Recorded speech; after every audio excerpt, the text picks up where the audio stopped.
deserve to know that they have a leader that is doing their part in defending our freedom and fighting for our great country, and that's exactly what you get with Donald J. Trump.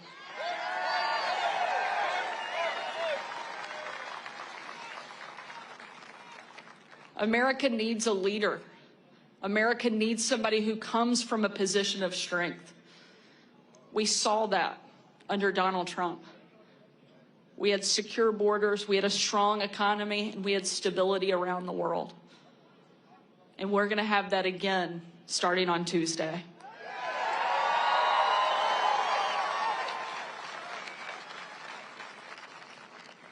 To finish that trip, the president continued walking around that room.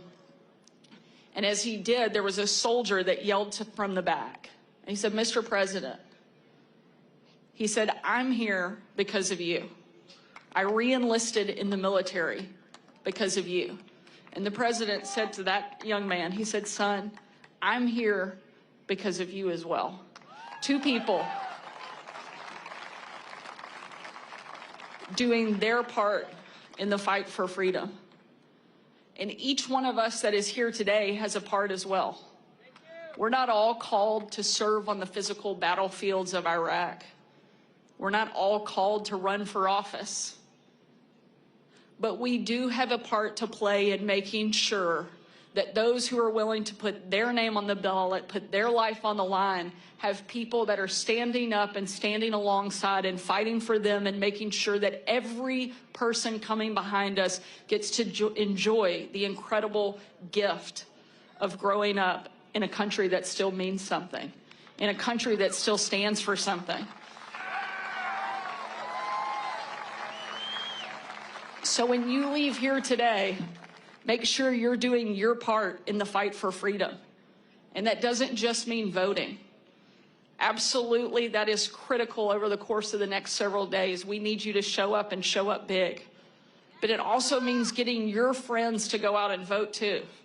Frankly, I don't care if they're your friends or not. If they say they're voting for Donald Trump, you take them with you. If they tell you they're voting for somebody else, you let them know the election's been moved to December and we don't need them.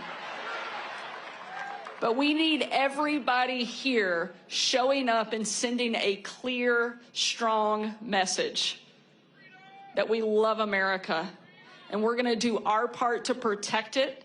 And the best way we can do that is make sure Donald Trump gets elected on Tuesday. Thank you so much for being here. Thank you for doing your part. Thank you.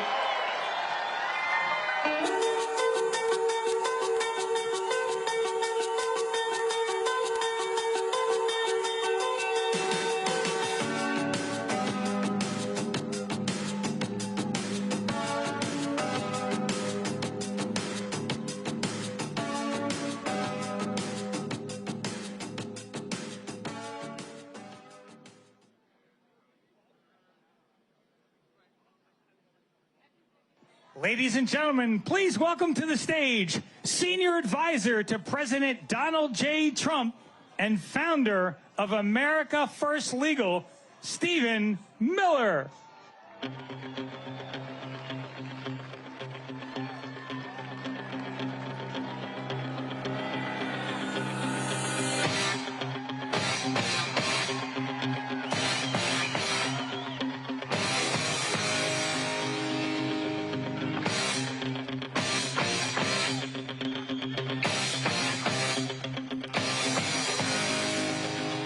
Are we ready, Pennsylvania? Are we ready, Lancaster? Just 2 days from now, and this nightmare that we've been living through for 4 years ends. In 2 days, you can end the nightmare of inflation, the nightmare of illegal immigration, the nightmare of humiliation at home, embarrassment abroad, and the degradation of this country. In just 2 days, you can defeat Kamala Harris, you can defeat the radical left, you can defeat the Marxists, the communists, the globalists, the crooked politicians, and you can send your hero and champion back to the White House. It all comes down to Pennsylvania. The Patriots here today, you can deliver this state to Donald J. Trump, and you can send Donald J. Trump back to the White House. If everyone here gets 5 people, 6 people, 7, 8, 9, 10 people to the polls on Tuesday, this race is won, this election is over, and the banners will read, "We have re-elected Donald J. Trump back to the White House."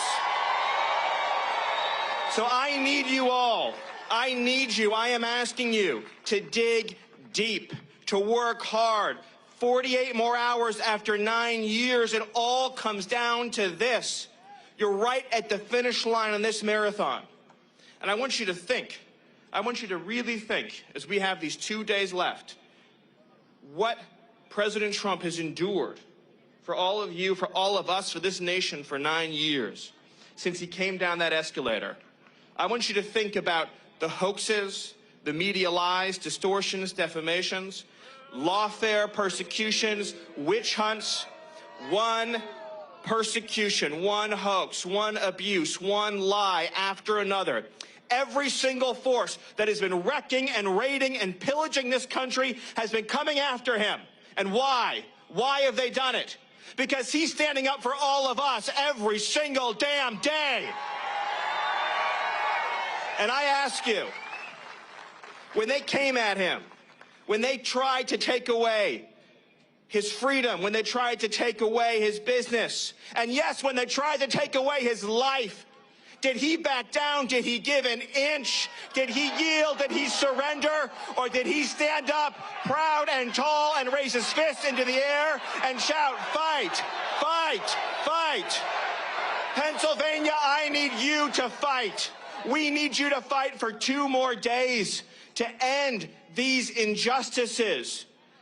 As you're heading to the polls, as you're bringing your friends to the polls, as you're bringing your coworkers to the polls, your family to the polls, I want you to think about all the victims who have suffered under this heartless administration and under the cruel and wicked and sinister policies of Kamala Harris. How many of you have turned on the news or searched online day after day and read about another American raped and murdered by an illegal alien that Kamala Harris brought into our country? What kind of person does this to her own countrymen? What kind of person finds criminal gang members and sets them free to attack our people? Who would do such a thing? I want you to think of these victims. I want you to think of the mothers, the fathers who will never see their kids again, and say, for the love of God, we're going to elect Donald Trump. We're going to seal that border. We're going to send the illegals home. And we're going to keep America safe for American citizens. You don't have to live like this. We don't have to live like this. We can be a free country again. We can be a sovereign country again. We can be a country again that puts American citizens before migrant gangs and illegal aliens. We don't need foreign countries' criminals. We don't need foreign countries' killers. We don't need foreign countries' gangs. You know what we need? We need safe parks, safe schools, safe communities where our children can learn and thrive, and they'll never have to compete with illegal aliens who don't even belong in our country. 4 generations of my family comes from this state. My great-great-grandfather lived here. My great-grandfather lived here. My grandfather lived here. My mom was born here. I love this state with every single fiber of my being. And I want Pennsylvania to be freer and stronger than it's ever been before. But you know, the only way this happens, is if we send Kamala Harris back to San Francisco with her communist friends and send Donald J. Trump back to the White House. 2 days. 2 days. That's all we have left. After all the fighting, after all the battles, everything we've experienced together on this journey, everything that we've been through, and everything that Donald J. Trump has been through, that's all that's left. Just 2 days. Just 2 days. Are we up to the challenge, Pennsylvania? Are we going to get this done, Pennsylvania? Are we going to kick out the corrupt globalist politicians? And are we going to elect a man who puts you first, your families first, your children first, this country first, this flag first, every single day? Kamala Harris doesn't give a damn about you. She doesn't care about you. She doesn't care about your children. She doesn't care about your families. She doesn't care about anybody but herself and her donors. There's one man who cares about you and your family, who's willing to take every single arrow and, yes, every bullet they send his way. And that man, that champion, that leader, that warrior, who's going to be standing in front of you in just a few minutes, he's counting on you, and his name is Donald J. Trump. And if you do the work for just 2 more days, if you do the work for just 2 more days, then my friends, my fellow patriots, come January, you are going to watch Donald J. Trump standing before the assembled nation and the assembled world, put his hand on that Bible, take the oath of office, and save this country. Thank you. God bless you, and God bless Pennsylvania.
where it began.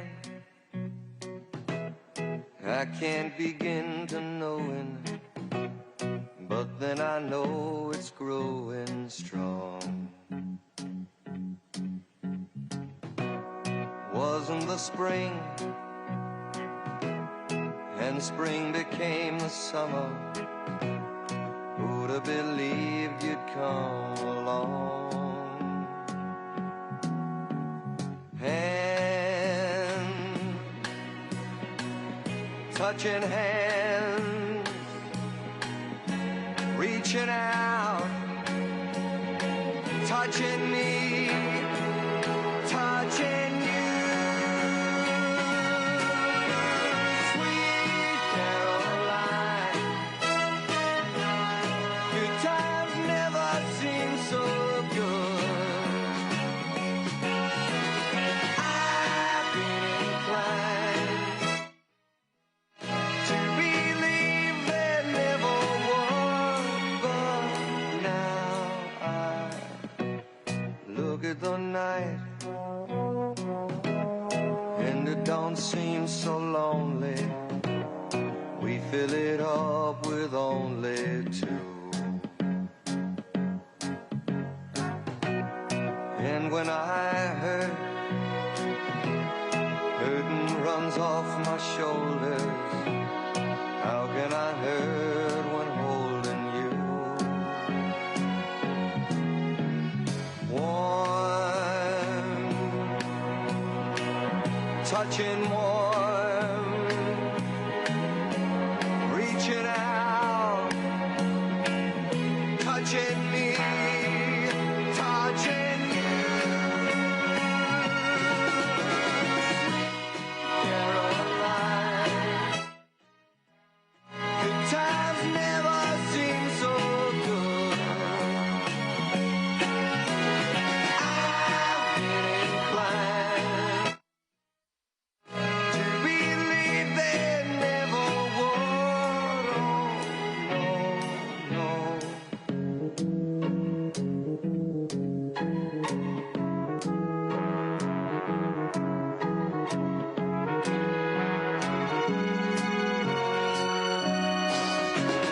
Sweet Caroline, good times never seem so good. Sweet Caroline, I believe they never could. Sweet Caroline.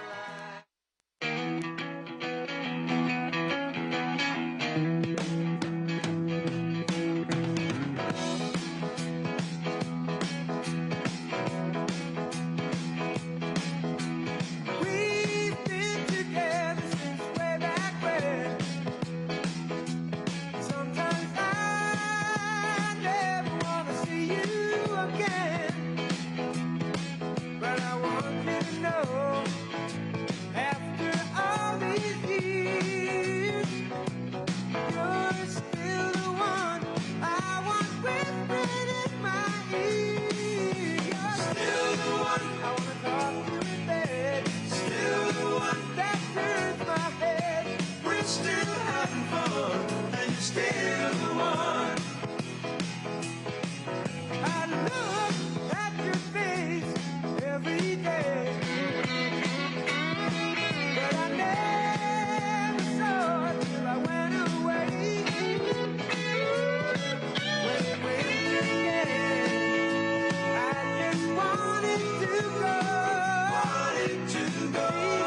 In the desert, I love you're still the one that makes me laugh. Still the one that's my better half. We're still having fun, and you're still the one. You're still the one that makes me strong. Still the one I wanna take along. We're still having fun, and you're still the one. Yes, you are.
still having fun, and you're still the one. You are still the one that makes me shout. Still the one that I dream about. We're still having fun, and you're still the one. I'm still the one. You're still the one. We're still having fun, and you're still the one.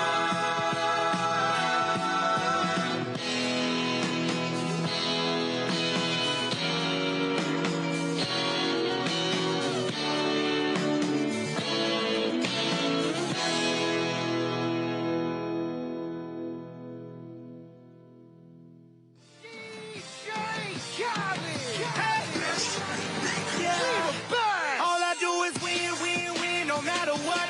Got money on my mind, I can never get enough. And every time I step up in the building, everybody hands go up. And they stay there, and they say yeah, and they say there. Cause all I do is win, win, win. And if you going in, put your hands in the air, make them stay there. Ludacris going in on the verse, cause I never been defeated and I won't stop now. Keep your hands up, get them in the sky for the homies that ain't making it and my folks locked down. I never went nowhere, but they saying Luda's back. Blame it on that contour, the hood call it Luda-yak. And I'm on this foolish track, so I spit my foolish flow. My hands go up and down, like strippers' booties go. My verses still be serving, tight like a million virgins. Last time on a college remix, now I'm on the original version. Can't never count me out, y'all better count me in. Got 20 bank accounts, accountants count me in. Make millions every year, the South's champion. Cause all I do, all I do is win, win, win, no matter what. Got money on my mind, I can never get enough. And every time I step up in the building, everybody hands go up. And they stay there, and they say yeah, and they say there. Cause all I do is win, win, win. And if you going in, put your hands in the air, make them stay there. Swerving in my low-low, head on the swivel, you know serving me's a no-no. Clean as a whistle as I pull out in my Rolls Royce. Yellow bone passenger, they see it, they say, oh boy. Tell Kelly, back it up, my niggas call me loco. Down for armed trafficking, don't make me pull that fofo. Ask you what you laughing at, represent that mud life. Dirty money, bitch, you better get your mud right. We come together, holding hands and holler hood life. We all strapping all black, it's like Bud Light. All we do is win. You riding to what? Cause we riding tonight. Now you riding with me cause you wasn't riding. All I do is win, win, win, no matter what. Got money on my mind, I can never get enough. And every time I step up in the building, everybody hands go up. And they stay there, and they say yeah, and they say there. Cause all I do is win, win, win. And if you going in, put your hands in the air, make them stay there. Heat in the kitchen, hot on the stove, water getting boiled, dope being sold, Snoopy in the hookie, system overload. I've been running this rap game since I was 20 years old. I hung with the worst of them, bust till I burst them up, floss them up, toss them up, harder one, close them up. Pardon me, I'm bossing up, brace you up, bless you, bro, don't mess with us. We like the youth in the 80s, back to back, set a track, hit the lick, get it back, get the trick, jump the track, bitch, I want my money back, time and time again, while I'm sipping on this gin. Al Davis said it best, just win, baby, win. All I do is win, win, win, no matter what. Got money on my mind, I can never get enough. And every time I step up in the building, everybody hands go up. And they stay there, and they say yeah, and they say there. Cause all I do is win, win, win. And if you going in, put your hands in the air, make them stay there.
1989, my thoughts were short, my hair was long.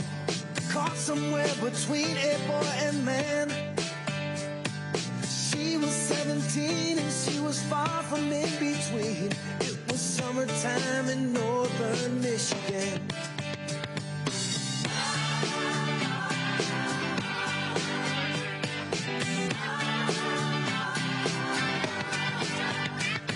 Splashing through the sandbar, talking by the campfire. It's the simple things in life, like when and where. We didn't have no internet, but man, I never will forget the way the moonlight shined upon her hair. And we were trying different things, and we were smoking funny things, making love out by the lake to our favorite song. Sipping whiskey out the bottle, not thinking about tomorrow, singing Sweet Home Alabama all summer long.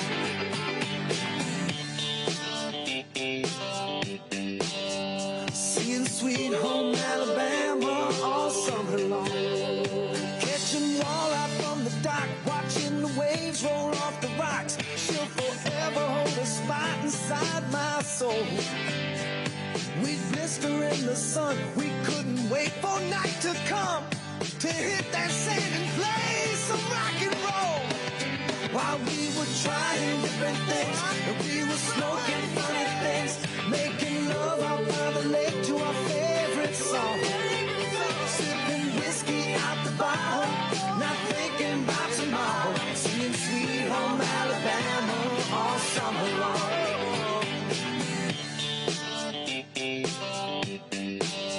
Singing Sweet Home Alabama all summer long.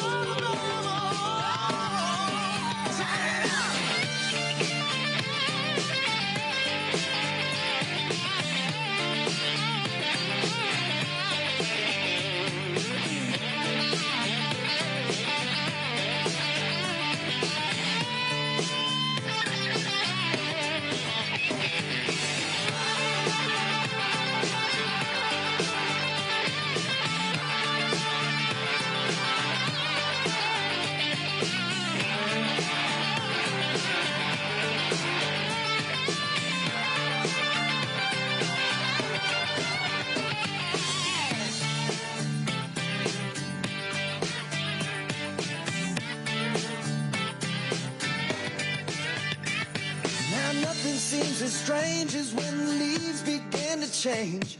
Oh, how we thought those days would never end. Sometimes I hear that song and I'll start to sing along and think, man, I'd love to see that girl again. And we were trying different things, and we were smoking funny things, making love out by the lake to our favorite song. Sipping whiskey out the bottle, not thinking about tomorrow, singing Sweet Home Alabama all summer long. We were trying different things, and we were smoking funny things, making love out by the lake to our favorite song. Sipping whiskey out the bottle, not thinking about tomorrow, singing Sweet Home Alabama all summer long. Singing Sweet Home Alabama all summer long. Singing Sweet Home Alabama all summer long. Singing Sweet Home Alabama all summer long. Singing Sweet Home Alabama all summer long.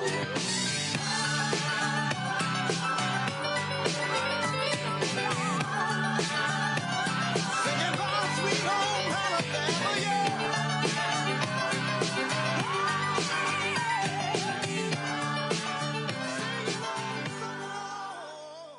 There's one hymn especially that we want you to come to know and love. A great hymn of adoration. It's a Swedish hymn written in 1886. How Great Thou Art.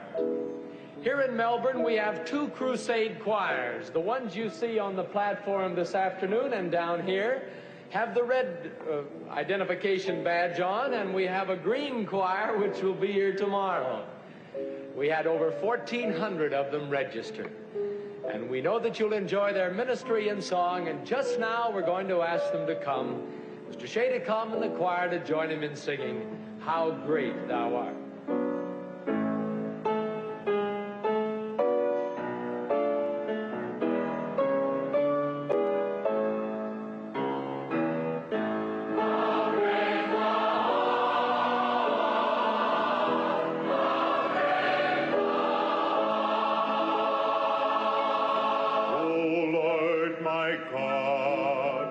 When I in awesome wonder consider all the worlds thy hands have made, I see the stars, I hear the rolling thunder, thy power throughout the universe displayed.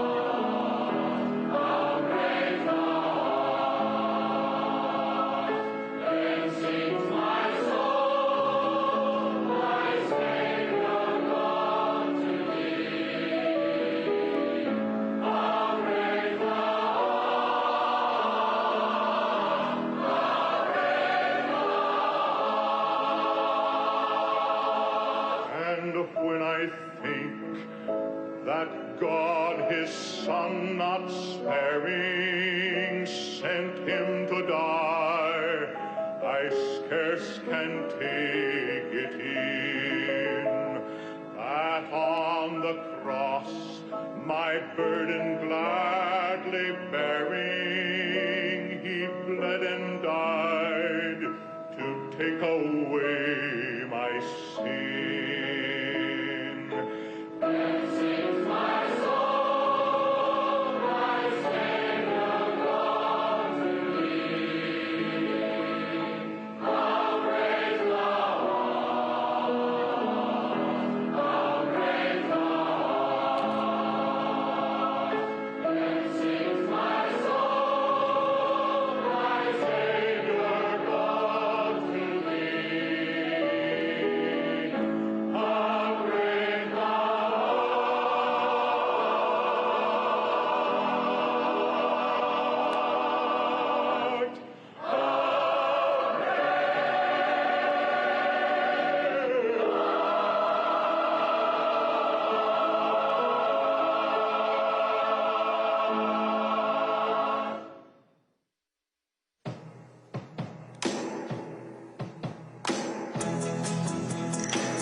remember when I lost my mind. There was something so pleasant about that place. Even your emotions have an echo in so much space. And when you're out there without care, yeah, I was out of touch. But it wasn't because I didn't know enough. I just knew too much. Does that make me crazy?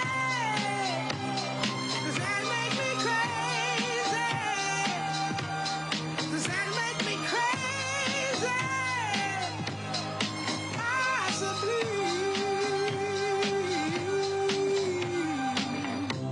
And I hope that you are having the time of your life.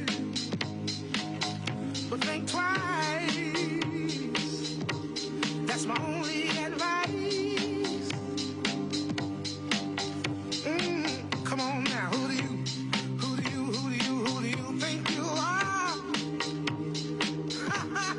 Bless your soul. You really think you're in control? Well, I think you're crazy. I think you're crazy. I think you're crazy. Just like me.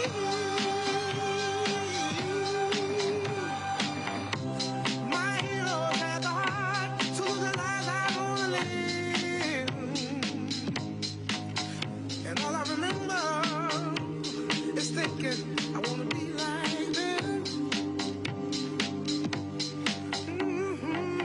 Ever since I was little, it looked like fun. If it's no coincidence, I've come. And I can die when I'm done. But maybe I'm crazy. Maybe you're crazy. Maybe we're crazy.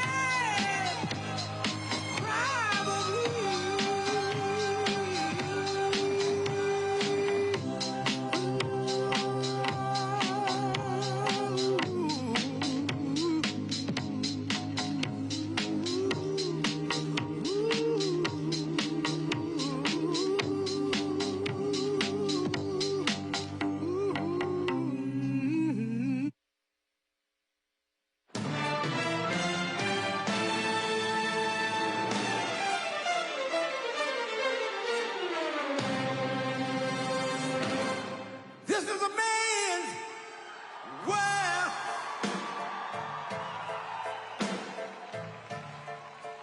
This is a man's world.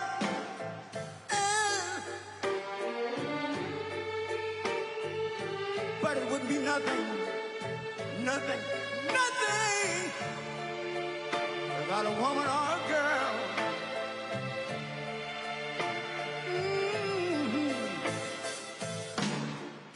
You see, man made the car to take us over the road. Man made the train, carry the heavy load. Man made the electric lights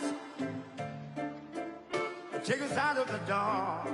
And man made the boat of the water. Like my Bible said, Noah made the ark. This is a man's world. Ow! But it wouldn't be nothing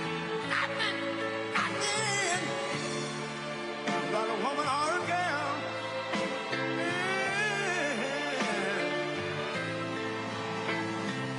L'uomo rincorre il potere, ma lui non sa. Nei grandi limiti ad essere come si torna. Nel palmo stringe un'idea che non vive, che nella sua fantasia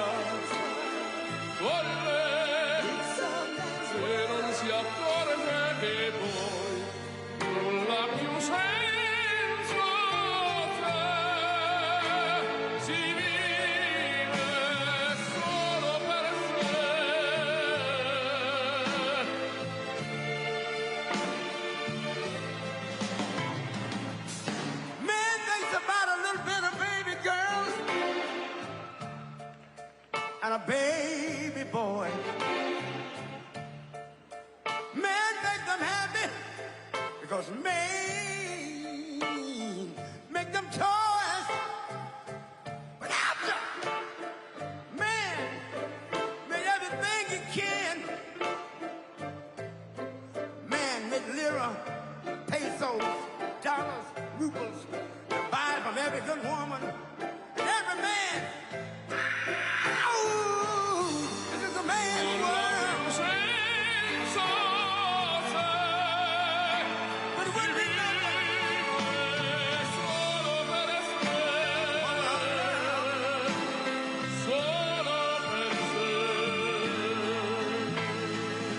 He's lost in the wilderness. It's a man's world. He's lost. E non si accorge che poi non l'ha più senso c'è. Si vive solo per sé, solo per sé, solo per sé. This is a man's world.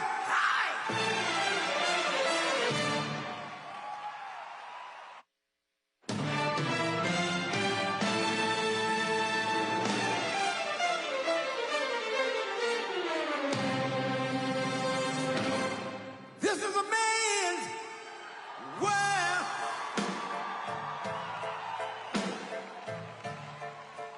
This is a man's world.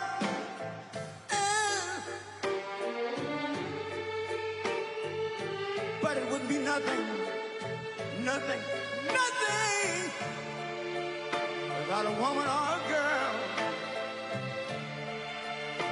Mhm. You see, man made the car to take us over the road. Man made the train, carry the heavy loads. Man made the electric lights to take us out of the dark. And man made the boat over water, like my Bible said Noah made the ark. This is a man's world. Ow! But it wouldn't be nothing, nothing, nothing about a woman or a girl.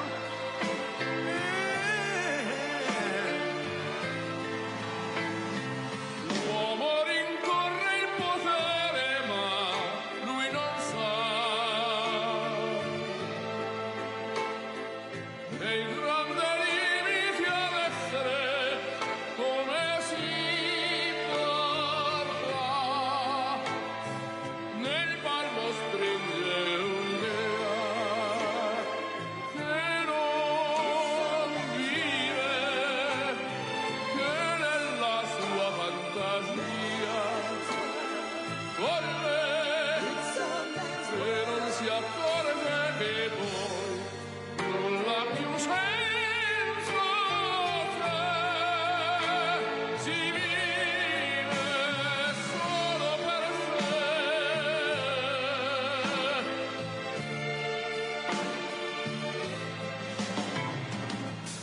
Man thinks about a little bit of baby girls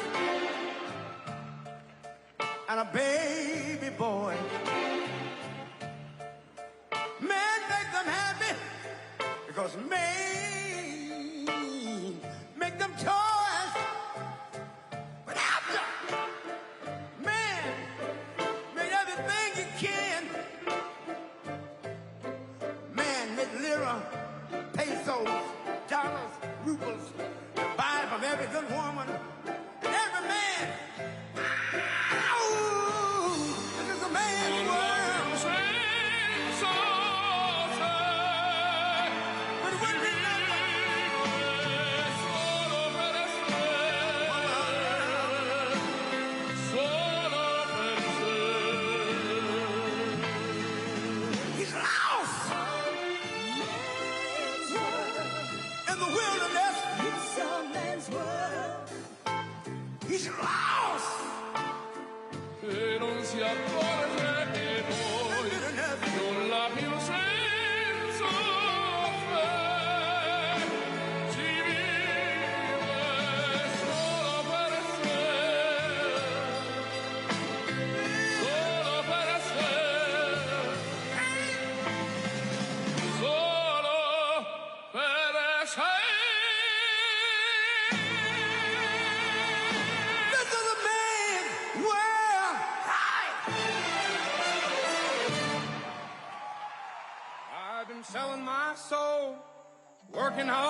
day, overtime hours for bullshit pay, so I can sit out here and waste my life away, drag back home and drown my troubles away.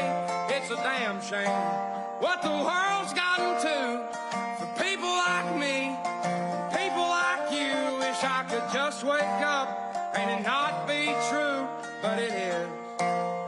Oh, it is living in the new world with an whole soul.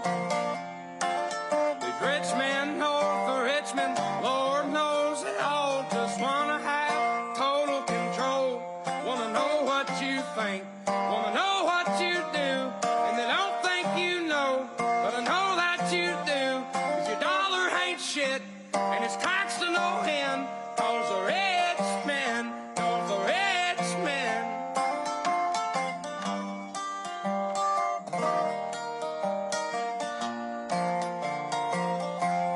I wish politicians would look out for miners, and not just miners on an island somewhere.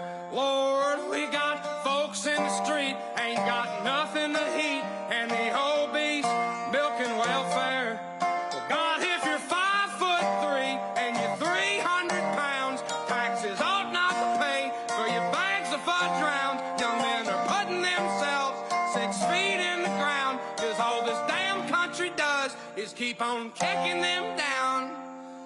Lord, it's a damn shame what the world's gotten to for people like me, people like you. Wish I could just wake up and it not be true, but it is.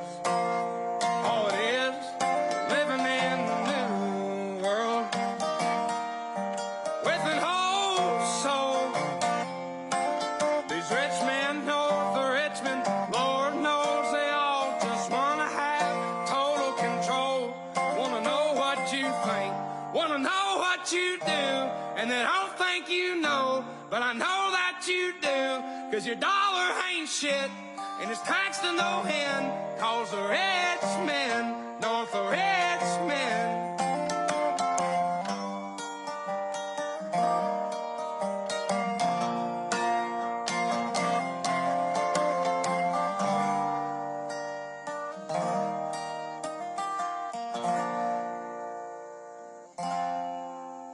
I've been selling my soul, working all day, overtime hours for bullshit pay.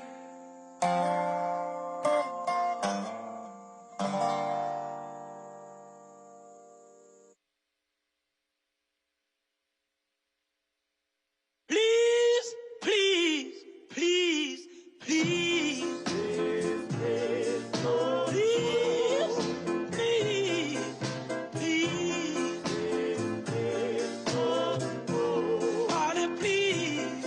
Oh, yeah. Oh,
don't go. Please don't go. Honey, please don't go. Girl, I love you so. Please, please.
Ladies and gentlemen, please welcome the 45th and soon to be 47th President of the United States of America, Donald J. Trump!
Thank you very much. Thank you. And a very, very special hello to Pennsylvania. What a great place. And I'm thrilled to be back in this beautiful Commonwealth with thousands of proud, hardworking American patriots. That's what you are. And I'd like to begin by asking a very simple question. Are you better off now or... just remember this. I'll tell you what, you remember it. Do you like it better now or 4 years ago? Well, I ask it a different. You like it better now or 4 years ago? And I've come today with a message of hope for all Americans. With your vote on Tuesday, I will end inflation. I will stop the invasion of massive numbers of criminals coming into our country. Thank you very much, Kamala and Joe. And I will bring back the American dream, and we'll bring it back stronger than ever before. But this is all you need to know. Kamala broke it, and we will fix it, and we're going to fix it fast.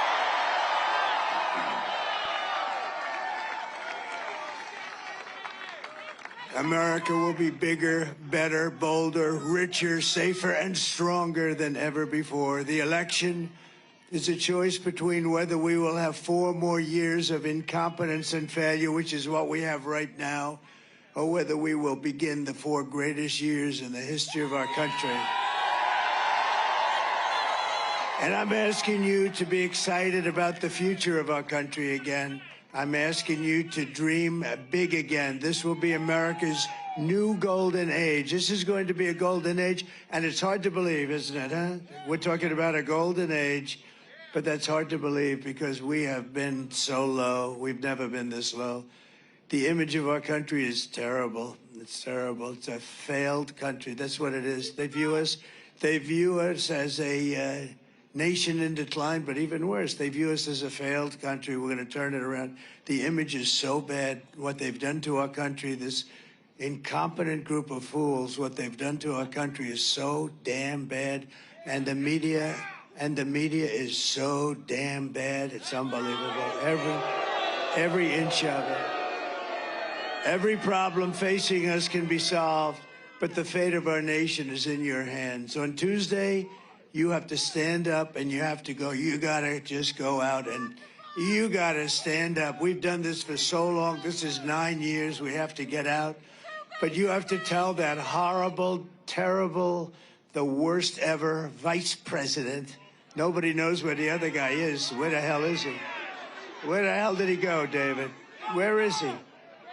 Nobody knows where the hell. Where is Biden? Remember? We used to go, where's Hunter? We used to go, where's Hunter? Now we go, where the hell is Biden? Where's Joe? You know, when you think they stole the election. It was just, they walked in, they said, you're out. Right? That's a threat to democracy. They call me threat to democracy. They stole the election from this guy. Whether you like him or not, they stole the election. They walked in. They said, get out of here, Joe. You're out. You're dead. You're out, Joe. And man, oh, man, he likes me better than he likes her, I really believe. And you have to tell Kamala that you've had enough, Kamala. You've had enough. You're the worst ever. Kamala, you're fired. Get the hell out of here. Get out of here. You know, it's amazing. I watched her yesterday, and she's saying all these things she's going to do when she gets to office. First of all, she's got 3 more months. But more importantly, why the hell didn't she do this stuff before? First of all, none of it did she believe in. None of it. She's changed 15 different policies. She's a radical left Marxist. And if she ever heads this country is finished. And I say it loud and clear. Everything we've been fighting for so hard to achieve for the past 9 years all comes down to the next 2 days. Think of it. We've worked in this for 9 years, and we got a phony press. We got a lot of crooked people out there. We're fighting like a son of a gun. We're fighting. They are fighting so hard to steal this damn thing. Look at what's going on. Look at what's going on in your state. Every day, they're talking about extending hours and stuff. Who ever heard of this stuff? We should have 1-day voting and paper ballots.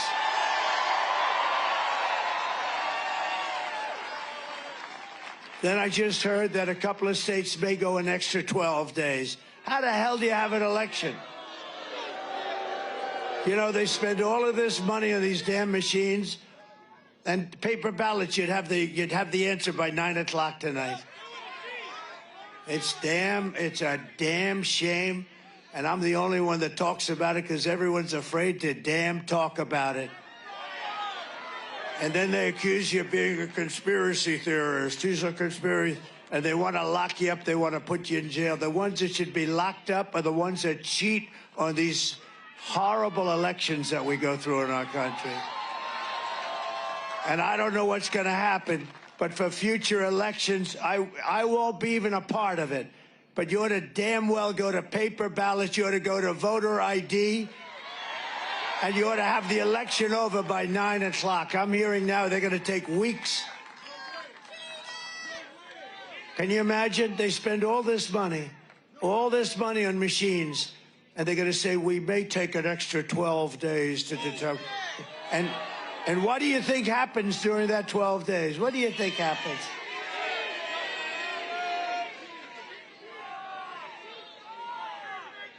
These elections have to be decided by 9 o'clock, 10 o'clock, 11 o'clock on Tuesday night. Bunch of crooked people. These are crooked people. You know, in California, they just signed a bill that if you're an official or anybody, you're not even allowed to ask anybody for their voter ID. And if you do, you've created a criminal act or something. I mean, they only do that because they want to cheat. What the hell are they doing? The whole world is laughing at us. They're laughing at us. You know what? And if nothing comes out of this whole thing, it's going to teach you, you damn well better get a different system.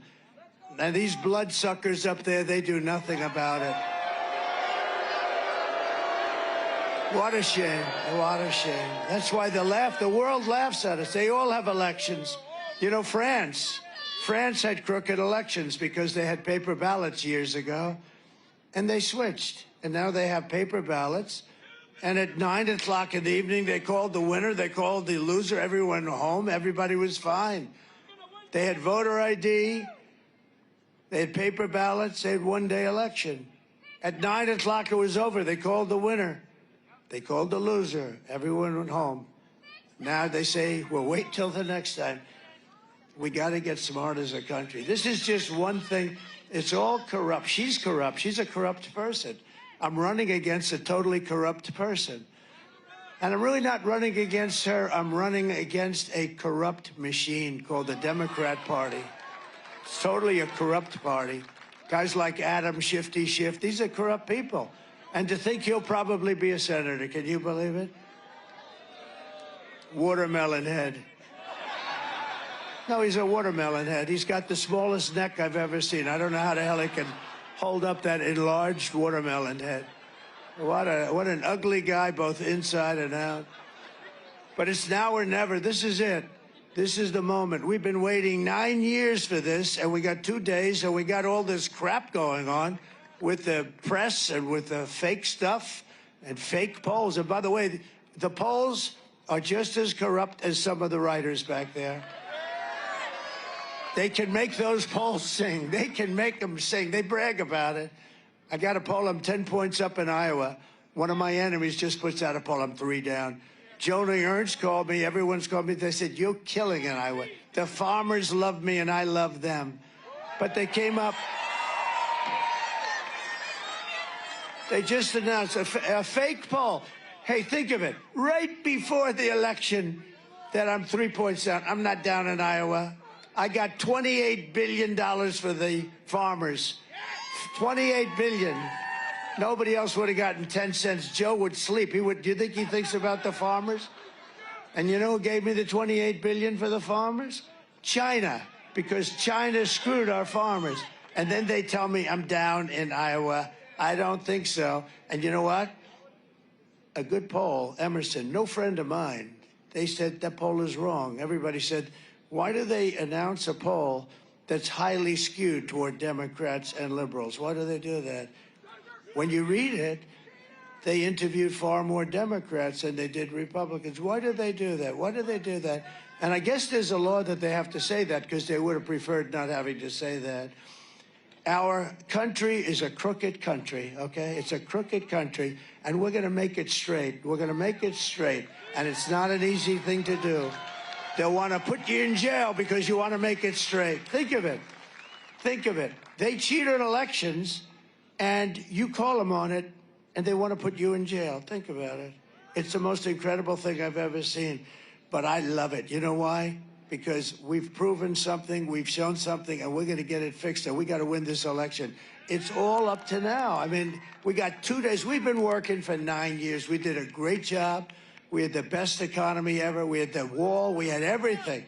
I built over 500 miles of wall. They don't even talk about the wall.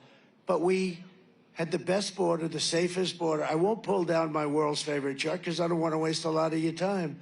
But my world's favorite chart, done by the Border Patrol, it said we had the safest border in the history of our country the day that I left. I shouldn't have left. I mean, honestly, because we did so well. We had such a great. So now, I mean, every polling booth has hundreds of lawyers standing there. It's all about the lawyers. Everybody's standing lawyers. Nobody should have that. You should have a damn ballot and you hand it in. Do you know that in Arizona, where I'm winning by a lot, but it takes 4 hours to fill out the ballot. They've got page after page, and people are complaining they don't have time. It takes 4 hours to fill it out. Why is that? Why is that? I can tell you why. But so many places. Pennsylvania, I love Pennsylvania. I went to school here. I think the people are incredible.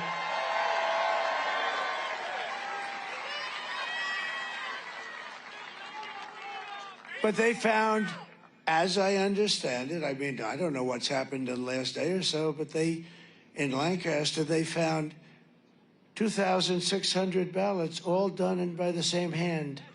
In other words, the same exact penmanship, the same hand, the same everything. It was all done by the same pen, the exact same pen.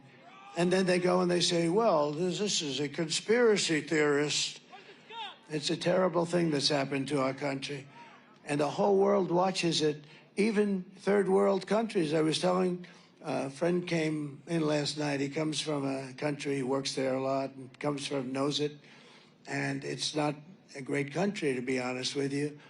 And he said, but when we vote, they take our fingerprints and they check our fingerprints. We can't get away with anything. This is a third world country. In our country, think of it. You are not allowed to even ask for somebody's voter ID. And if you do ask, I think they have the right to put you in jail. Not the one that's cheating, the one that's asking, I want honesty. Oh, let's go to jail. It's a terrible thing. And I tell you what, I love being off these stupid teleprompters because the truth comes out.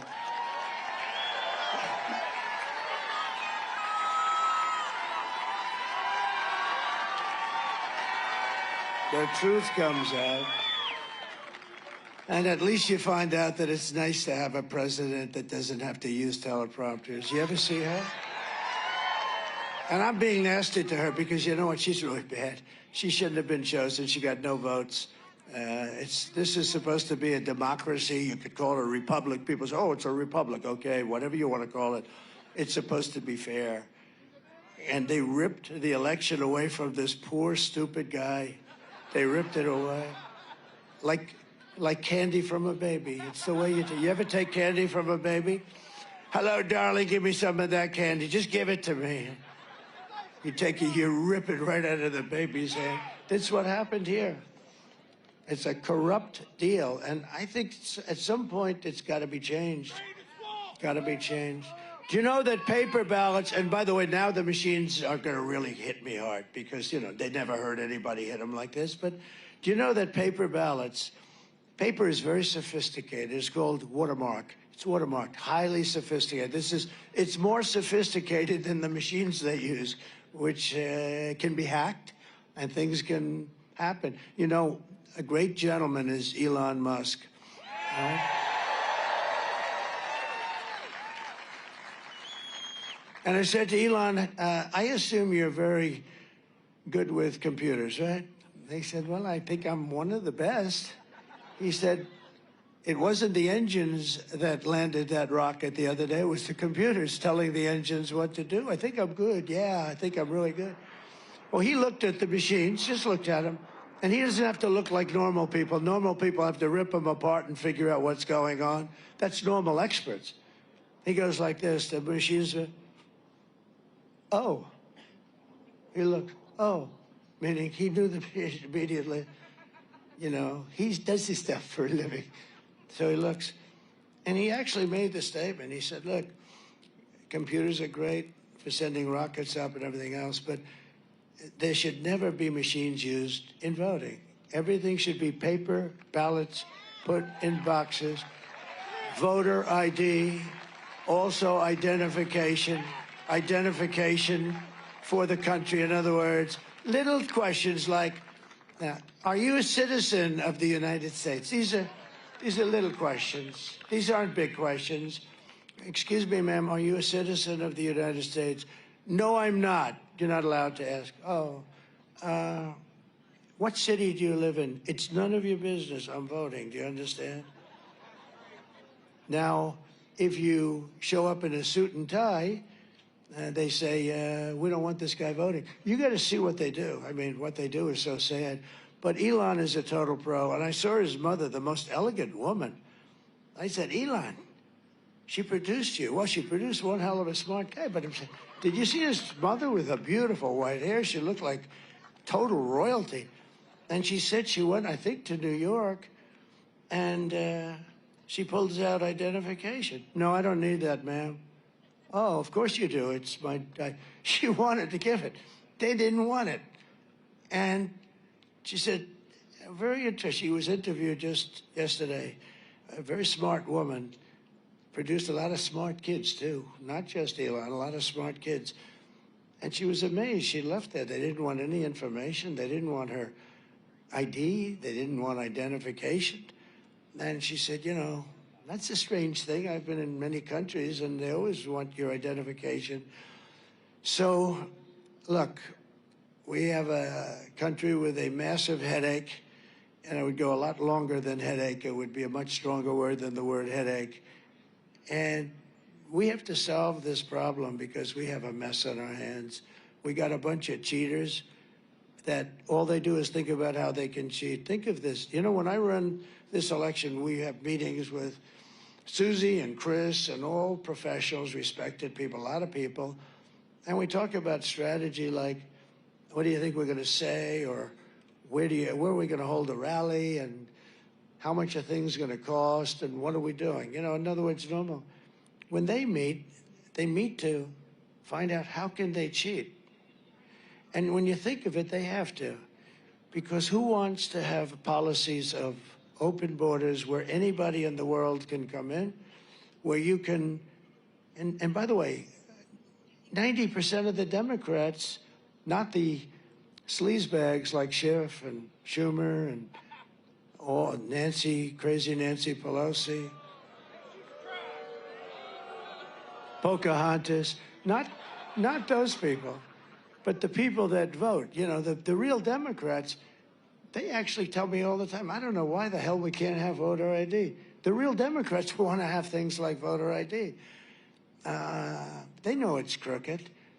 There's only one reason you don't want voter ID. There's only one reason, and that's to cheat. There is no other reason. There's no other reason. And they do cheat.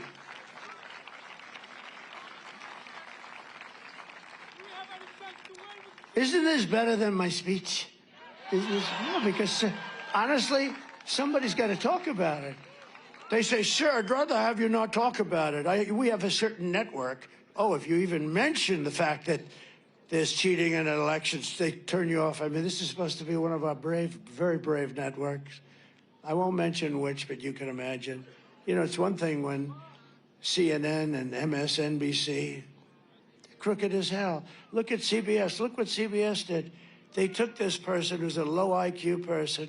They took her, they interviewed her, and the main question they asked her, she gave an answer that was absolutely insane. It was a pile of words taken, mixed up, and thrown onto a board. It was the craziest frickin' answer I've ever seen. And CBS, who's licensed for free They don't pay anything by the federal government. Why aren't these licenses bid out? Why aren't they worth billions of dollars? All they're supposed to do is be honest. So CBS, now their main news show is 60 Minutes. 60 Minutes took her answer, realized it was a disaster. And you know they wouldn't do it for me. They would love me to give that kind of... And you're right. So she said, you would never mess up anyway. You're right. I mean, you know, somebody has... Hey, I sat for a 3-hour interview with Joe Rogan, and it was great. And you have to be smart. I sat 2 days ago, I sat with Tucker Carlson, and we had an interview, an hour and a half. It was at 11:30 in the evening after I did 4 rallies. And it was fine, you know. I mean, they ask you a question, you know, it's very simple. They ask you a question, and you give them an answer, if you're intelligent. But she's not an intelligent person. She was not a good student. She was a horrible student. She didn't pass her bar exam. I mean, I know a lot of people, they didn't pass it, but, you know, that's okay. But she didn't pass it. But she was a horrible student. She's not a smart person. We're dealing against the roughest, toughest, smartest. Oh, the press goes crazy. If I say President Xi of China is a brilliant man, they go crazy. He called him brilliant. Well, he runs 1.4 billion people with an iron fist. Yeah, I'd say he's brilliant. That doesn't mean he's a good person. I happen to think, I mean, what he did with COVID was, I called that along. I said it came from the Wuhan lab, and people have a lot of different theories on it. I happen to think it was gross incompetence. The doctor came out of the lab. He had lunch with his girlfriend. She caught it. He caught it. They caught it. Everybody started dying all over the place. And they suffered plenty. But these people are very smart, and they're at the top of their game. Top of their game. We have a man that he can't find the stairs off a platform, right? No, he's guiding us. And, you know, we have a problem. We don't have a global warming problem. They don't use that term anymore anyway because, as you can see, the planet, it's very cool out here today, isn't it? Oh, they go crazy when I say it. But it's not global warming because at certain points it starts to cool a little bit, like now, but like this period. And they're getting killed with global, so they changed it. You know what the term is? Climate change. This way, if it gets warmer, it's fine. If it gets cooler, if it rains, if snow comes down in the middle of the summer, it's climate change, you know? I mean, we have a girl, not a smart girl either. She's not smart. She's got a good shtick, but she's not smart. AOC +3.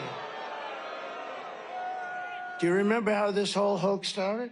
She came down and she started screaming at senators that have been there for 30 years, Democrats, and they were totally afraid of her. They're less afraid of her now, but half of them are gonzo.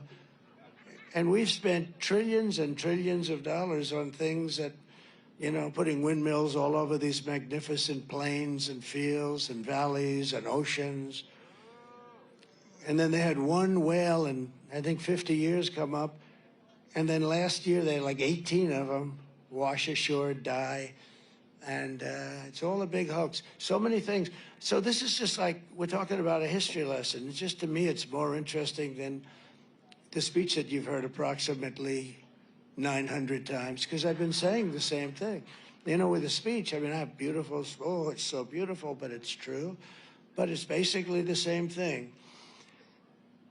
We have bad borders, and they don't do anything about them. But they're not only bad, they're open. And they do no vetting. This moron does no vetting. And she's the border czar. The border czar. But then she said, I'm not the border czar. Don't ever call me the border czar. Yeah, well, she is a liar. You're right about that. But for different reasons. So don't call her the border czar. But she was appointed to head the border. Now, the Border Patrol last week gave me the strongest endorsement anybody's ever given me, I think. They actually called me the greatest president in the history of our country. I said, does that include Abraham Lincoln? Does that include Abraham Lincoln and George Washington? They said, actually, it does. So anyway, so they like me. But they said the best border president. They said Tom Homan, one of the top guys. He said he's the greatest president we've had. We had the best border that we've had in recorded history. I mean, it was good. And I took over a mess because I took over the mess that Barack Hussein Obama and this, who's a big divider, who's a major divider, and he's a major troublemaker, okay? And you know, I've always treated his wife with respect. Just one of those things. But I've always treated his wife with great respect. But she came at me the other day. That's not nice of her to do. And I think we're going to start having a little fun with Michelle. I think we're going to have a little fun with Michelle. But I always treated her with a lot of respect. And we just have to know. Look, so we have a very divided country. And you really have, look, anybody that wants to have open borders for 13,099 murderers to come in over the last 3 years, for 16,000 of the worst drug lords and drug sellers to come into our country. And you know what they do? They tell them, if you ever come back, we'll kill you. So they don't want to leave. We're going to get them out because they're going back because, you know, see, our country's stupid enough. Our country's stupid enough that we give them massive amounts of, they call it aid, but we give them massive amounts of aid. You know where the aid goes? Into the dictator's pocket for the most part. But we give massive amounts of aid. So I told them, I said, if you don't stop behaving, I'm going to end up taking away all that aid. You're never going to see any aid. And they were so good after that. They were so good. But for the sake of your family and your country and for the sake of your freedom, you've got to get out and vote. You got to get these lunatics out of there. You got to get them out. With your help, we're going to defeat Kamala. I don't even use her last name. Nobody knows who the hell I'm talking about when I say Harris. How is Harris doing? Who the hell is Harris, everybody? Even people that are, you know, look at all the people we have here. Look at over there. They're all over the place.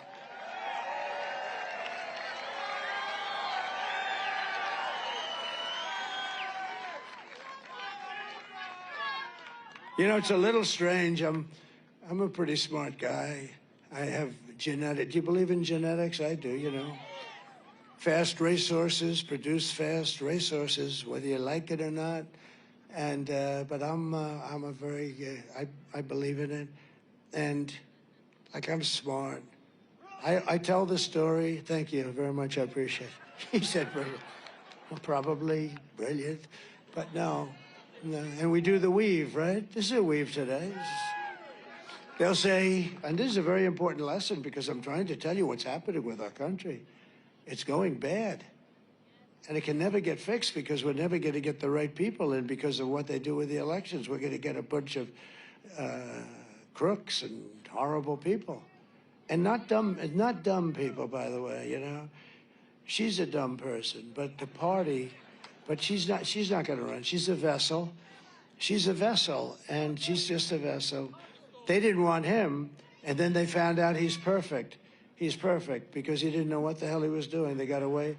But this is a group of people, large group of people, larger than people think. But it's a very demonic party. It's become that way. The people aren't. The people, Democrats, regular Democrats aren't. Most of them agree with what I'm saying. But it's very. But we do need people to say it, and we have to have it. And if it's not said, and then they're going to fight over it. They're going to call you a horrible person, and all of the things that they call you, conspiracy theorist. He's a conspiracy theorist. They don't tell you that they cheated. Think of it.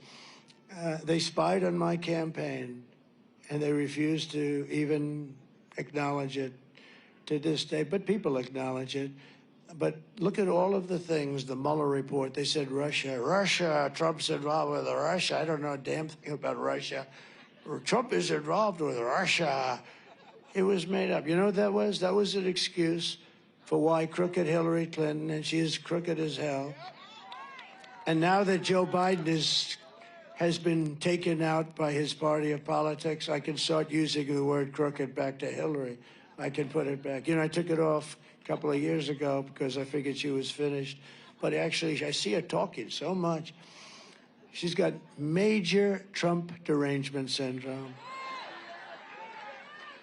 They were going to operate to see if they could fix it, but it was so severe that the doctor said it would be a waste of a surgeon's time.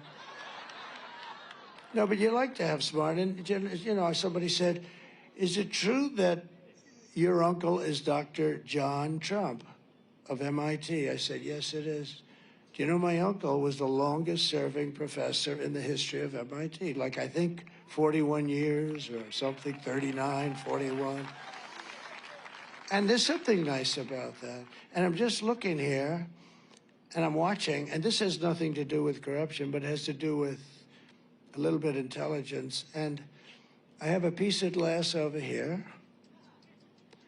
and I don't have a piece of glass there. And I have this piece of glass here. But all we have really over here is the fake news, right?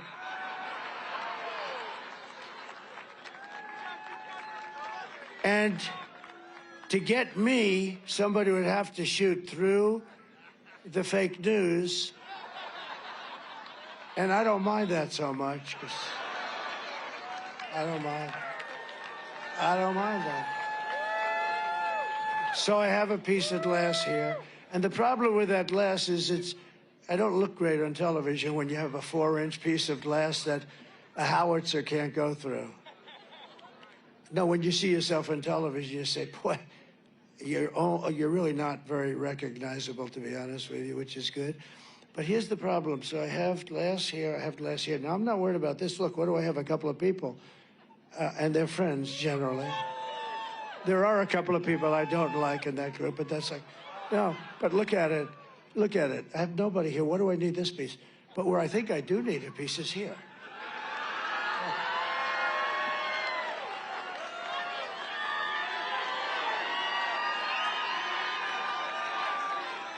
And I think, no, I'm a very smart person. You know, they've refused it. You know, now they are saying, that was the most brilliant speech. They're saying, it's a weave, you go. And then you're here. And then what happens is while you're here, there's a point having to do with that point. And you go, wing, wing. Then you come here. Then you do another weave, hee, hee, hee. And it's very complex, but then it gets very simple because it all comes brilliantly and beautifully together. And they actually acknowledge this total genius there. They don't, not all of them do. Most of them are failed writers. They're not even good writers, okay? They're bad writers, so they don't understand the weave. They'll never be able to do it. But here's what I'm looking at. I'm looking at cameras. The problem is, when you watch me tonight, you'll say, the president doesn't look that good. Well, how the hell do you look good? Look at the size of this sucker.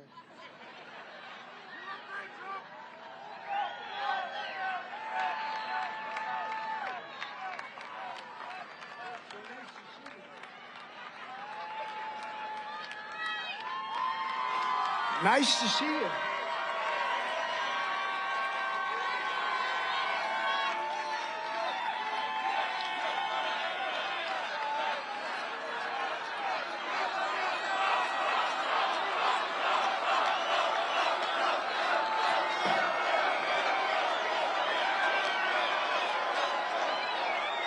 Thank you. So just to finish up on that list, because I don't want to waste a lot of time on the list, but it does seem sort of ridiculous, doesn't it? I don't need a piece here, fellas. I need a piece here. I need a piece. I'm not worried about these people. Maybe David. I'm worried about that. I don't need a piece. You know where I need a piece? Right there. Look, I got farmhouses. I got all sorts of see the guy up in the window back there? Has anybody inspected that? No, it's the whole thing. It's okay. It's okay. But it would be nice to have, you know, I'm trying to make a point and I'm trying to sell something. I'm telling the people that our leadership is grossly incompetent, that we're being ripped off by every country in the world, including our so-called friends. Our friends are far worse in many ways in terms of trade. The European nations are just ripping us to shreds. Everyone says, oh, it's so nice, the European nations. They're very tough. They're very, very tough. You know, with trade, they don't take our cars. They don't take our farm products. They don't take anything. But they give us their Mercedes. They say BMWs, their Volkswagen, millions and millions. I said to Angela Merkel 3 years ago, I said, Angela, how many Chevrolets do we have in Berlin? Why, I don't believe you have any. I said, you're right about that, Angela. You think that's fair? So, you know, they're ripping us off. The whole world is ripping us off, and we stopped it. And we stopped it, and we took a lot of heat. I lost a little chunk of ear over it. Okay? And they weren't happy with that. That wasn't good enough. That was not good. But I'll tell you what, we got to be fair. You know, Europe is, we have a $300 billion deficit with Europe. Why do we have a deficit like that? And we were fixing it all. It was beautiful. Then we had a very unfortunate thing happen. I got more votes than any president, any sitting president in the history of our country. I got more votes, almost 75 million votes. That's the votes that they talk about. That's not the votes that nobody knows. Actually, nobody has any idea. You got these machines, you know, it's broken. We think we might have paper ballot backup. Oh, we don't have the backup. Oh, wow. They have no idea how many. They have no idea how many votes. But according to their stats, I got like 10 or 12 million more votes than I got the first time. Barack Hussein Obama, a terrible president, by the way, a terrible president. Terrible. The worst on trade. You know, he'd go in, the Germans loved him. You know why? Because they ate our lunch. I mean, it was the craziest thing. The Germans would love him. They didn't love me, and I have heritage there, to put it mildly. They didn't love me because I said, you got to pay, you got to pay. I said to Angela, you haven't paid, Angela. No, Donald, we think we will start by 2035, she told me. Oh, thank you, Angela, I really appreciate it. 2035, this was 4 years ago. Oh, she's going to pay by 2035, think of it. And they think we're stupid people. So we got to get our country straightened out or we're not going to have a country, all right? That's all. And you have a chance in 2 days. And if you don't vote, you're stupid. You're stupid. 4 years of Kamala Harris have delivered nothing but economic hell for American workers. Her inflation disaster has made life unaffordable and cost families over $30,000. Think of it, $30,000. You know why? Because of inflation, the higher prices. You can't afford it. Bacon, sausages, eggs, apples. You know, when people talk to me, and I talk to as many people as I can because they know more than our genius experts who are bullshit. Okay. You go to the little lady that's buying 3 apples, goes to the counter, and then realizes the price has gone up by 40% and she can only afford 2 apples. And she walks an apple back and she walks out with 2 apples. She understands very well, and that should never happen in our country. That happens a lot. They go in and they buy 2 bananas, and this should never be happening in our country. And it's happening because we have both corrupt and stupid leaders. You have combinations of stupidity, and sometimes it overflows. But you have some very stupid people in this country, and you also have some very, very corrupt people that benefit by this. They benefit by letting China rip us off. You know, I took in hundreds of billions of dollars in taxes and tariffs from China. And I'm the only one that ever did it. They've been ripping us off for years. We rebuilt their military. We rebuilt their military.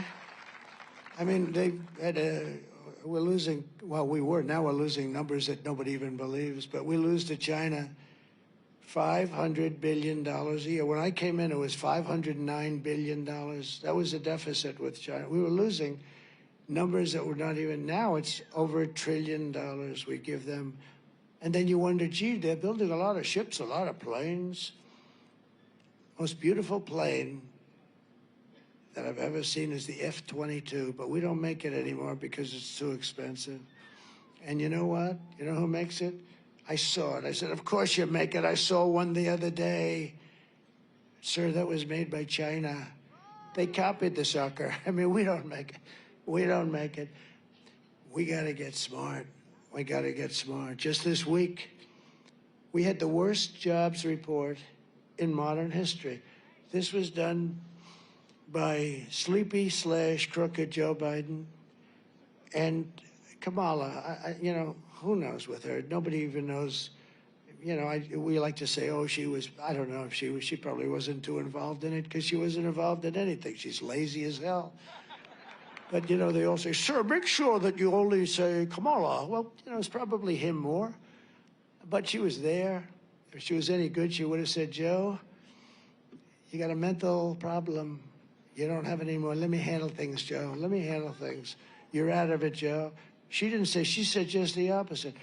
I've never seen there was never an indication that he's mentally shot.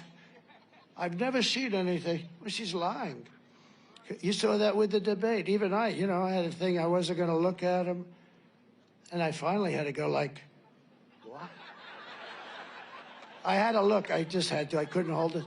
I looked, I said, what the hell is going on over there? But he had a bad debate, but, you know, that's okay. You can't take it away. You have to go through a process. You can't just say, you're out of here, Joe. You're out. That's what they did. After the debate, they went and they just took it away.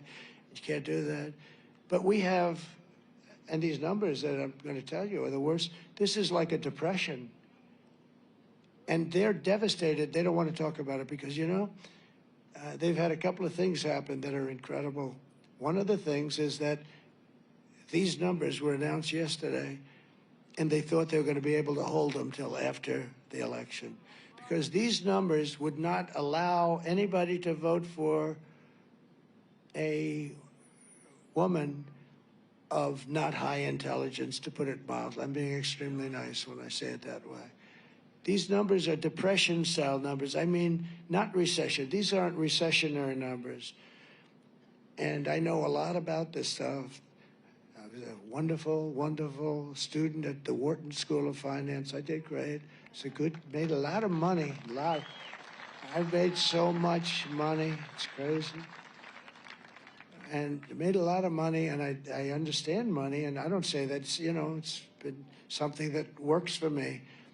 And other people have other abilities, but I know this stuff. It's sort of easy for me. And our country's in financial trouble. We could have a depression. And this was just announced, and they're devastated. I know a lot of people in the White House, they're devastated that these numbers came out. They did another thing that's sort of related.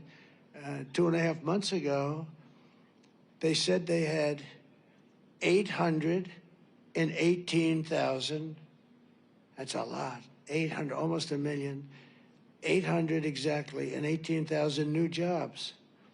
And you know what? You know what? It was a fraud. They had no new jobs. And then just last month, they said they had 112,000 new jobs, and that was corrected and revised. But they thought that all of this would be revised right after the election. They were having a hard time holding it in because people know you have a lot of good people in our country, and they know what's going on, and they're working in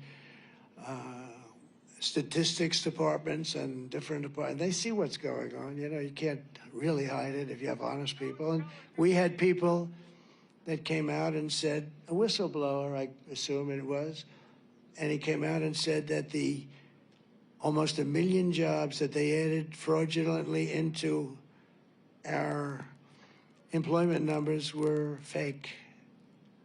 They're fake. And the press barely reported it because they're fake. They're worse than the politicians.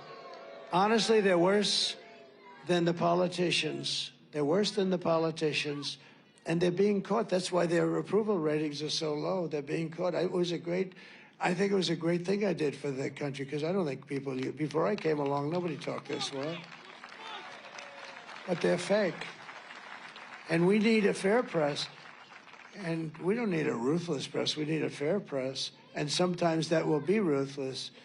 But they didn't report this, or barely reported it. So they fraudulently put in fake job numbers. And the information was supposed to come out after the election. In other words, any time after 3 days from now, because then it wouldn't have mattered too much to them. And a whistleblower blew it up and released the information. And I want to just tell you that what they've done, so you add the 112,000, so you're talking about almost 1 million jobs were fake. Now, here's the difference. If they had those 1 million jobs, you would have said they did a nice job. Not great, by the way, because you're starting from a depression base. You're starting from where these numbers are, where the real numbers are that just got released yesterday. Also, they wanted to hold these numbers till after, because these numbers are worse than the 818,000 fraudulent job numbers. With only 12,000 jobs were created. That's a depression. Listen to this. 30,000 private sector jobs were killed in a single month, and nearly 100,000 manufacturing jobs were wiped out since the beginning of the year. 100. Those are sort of our prime jobs, I think. You know, we got a lot of prime jobs, but manufacturing, that's where you make money for the country. You make product, you sell the product to other countries. We lost it a lot. We've been losing so much. But these are depression-type numbers, and that's where we're heading. And I always said, I don't want to be Herbert Hoover. You know, people tell me, what would you like? I said, the one thing I don't want to be Herbert Hoover, because he was the president when the Depression came, and that was not good. That was not a good thing. And that's the only reason I'm happy that this has been found out now is that now I can fix it. I didn't cause it, because they blame you for everything.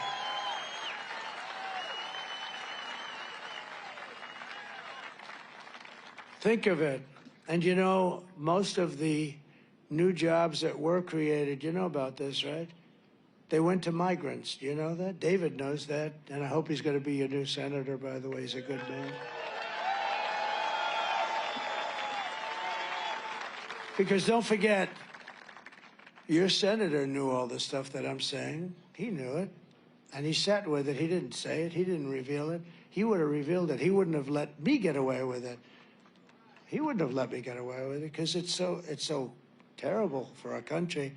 But this senator that you have, he's been there a long time.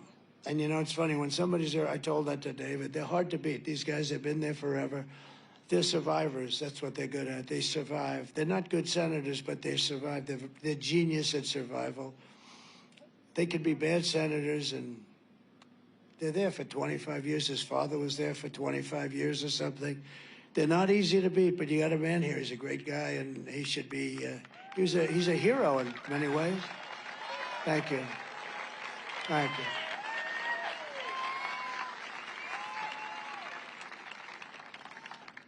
So we got to win. I don't think there's much of a choice. I really don't believe we have a country. Those numbers, and I cut down on a lot of them, but think of that. Almost 100% of the jobs that were created went to illegal aliens, or the new term is illegal migrants. There's no nice term. Some people say, don't use illegal aliens. Oh, what should I use? Migrant. Oh, okay. They're illegal migrants. Personally, I think the word alien is nicer, you know, but what do I know about things like this? But when you think about it, and let me just tell you one further fact, and then we're going to finish up. And I'll only do this speech once. I'm not going to do this speech again because there's no reason to. I have 3 or 4 rallies today. I have 4 tomorrow. I think I've done, look, we had the greatest rallies in history. There's never been rallies like this. Look at the people. Look at it. We love you just as much as these people. I love you more than these people, okay?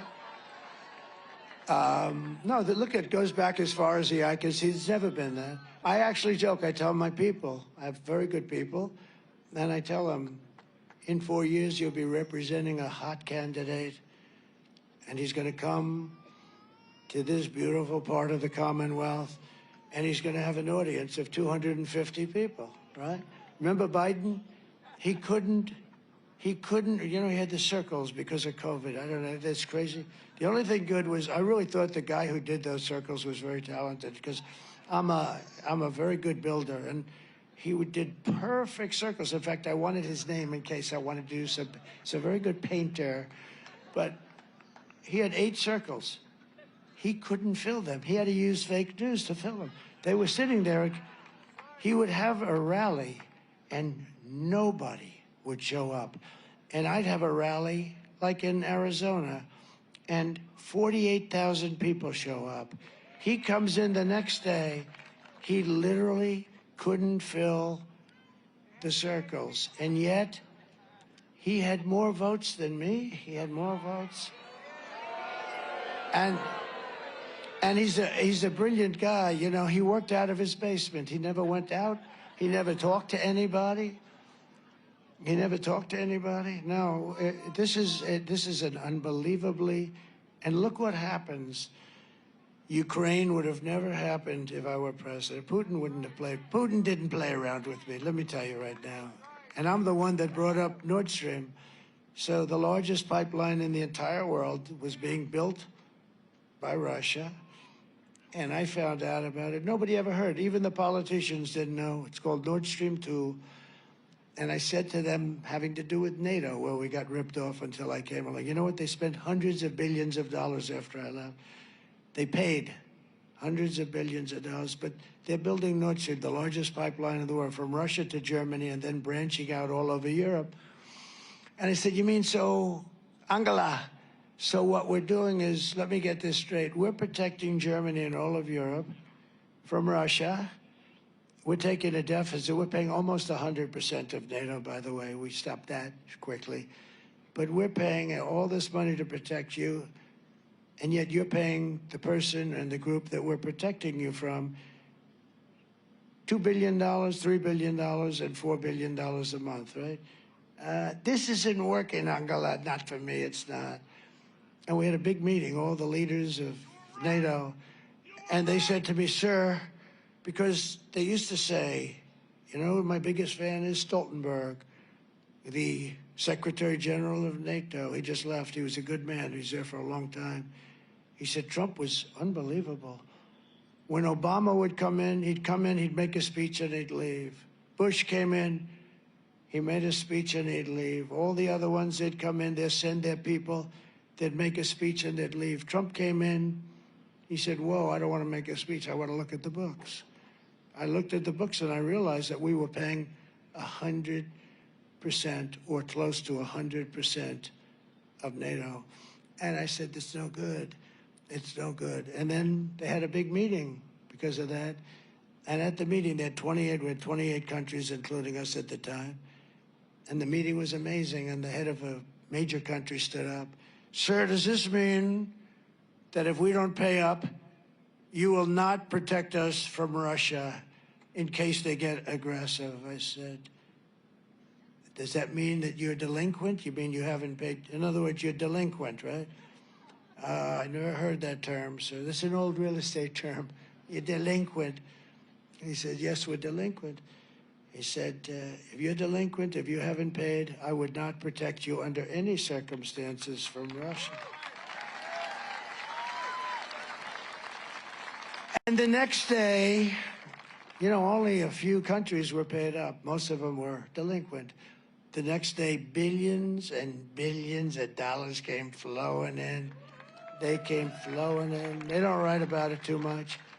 But Stoltenberg said Trump did something I never believed, because he was there for a long time. He said for years and years, decades, nobody would pay because the United States would always be there to pick up the tab because we're run by stupid people. And so that was it.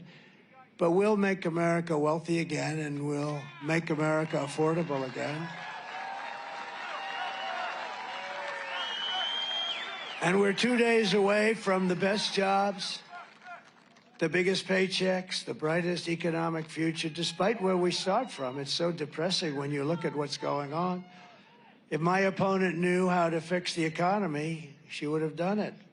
And I say all the time, during the debate with her, I had a debate. I debated 3 people. It was 3-on-1.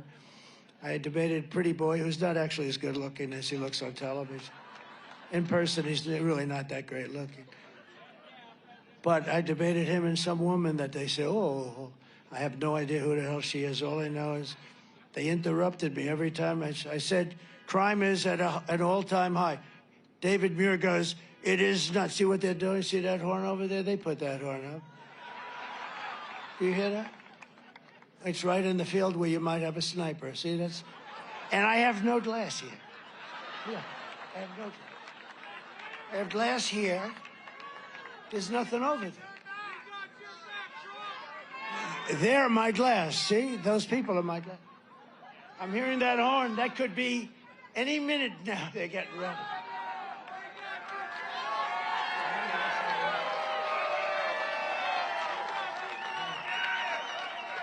What the hell do I know? I must be wrong. I must be wrong. Probably it was probably Biden or the other one that said, screw him, don't give him the glass. Oh, you don't think? Let me tell you, I'll tell you what. Secret Service guys were very brave when I got shot. They stood right in the line of fire. And I don't want to speak out of school, but I can say from the time I got elected, these guys were fighting for more help, for more people like you have up there, great people, but they were fighting for more assets. They call them assets. I think it's an extremely nasty term, but that's what they were fighting for. They need more assets because we have big rallies. You know, we have 50,000. Interestingly, during the debate, she said, oh, and your debates don't really draw, and everybody leaves early. So then I go, because when somebody says something, I think you have to refute it, right? I said, no, my debates never have an empty seat, and nobody ever leaves early. Nobody has ever left early. These guys will tell you. Nobody. And I walked off, and I said, I killed her in this debate. There were 100 things, but I was debating 3 people. I wasn't debating one. 11 times or so, they said, no, that's not right. That's not right. You know, they weren't supposed to do that, too, by the way. ABC. It's ABC fake news, CBS, ABC, NBC. These are, in my opinion, these are seriously corrupt people. But here's the story. So I refuted. It took only about 30 seconds. I said, no, my rallies are the biggest and nobody ever leaves. And not only are they the biggest, they're hundreds of times bigger than anybody else. The other night in Milwaukee, that arena was here, the Wall. Mr. Wall, would you please stand up? This guy, he was there. You know, this guy's a very successful guy, and I think he's been to like 300 of these things. But he's great. He's a smart guy. He's made a lot of money. I don't know. He likes this better than going to see a rock concert, right? Because we do have some fun, considering we're talking about a very tough subject. It's a bad subject. It's an embarrassing subject. It's embarrassing that this could happen to our country. But in Milwaukee, they have a beautiful arena. It holds like, you know, essentially, I think it's probably a little bit larger than Madison Square Garden, but that size. And we were packed to the rafters. We could have sold it out 3 times. I wish I had the picture. I'll send you the picture, everybody that wants. And it was amazing. But there is a great spirit that this whole MAGA movement has. When Biden got up and he had that horrible scene behind him, the pink and purple, it looked like the devil. And he liked that, you know, made him look like a tough guy, you know. How do you make me look like a tough guy? And he started talking about, we will stop MAGA. We will stop. We won't let MAGA go forward. Couldn't understand. Then he couldn't find his way off the stage as usual. And I wrote him a little note. Joe, MAGA means make America great again. That's what it is.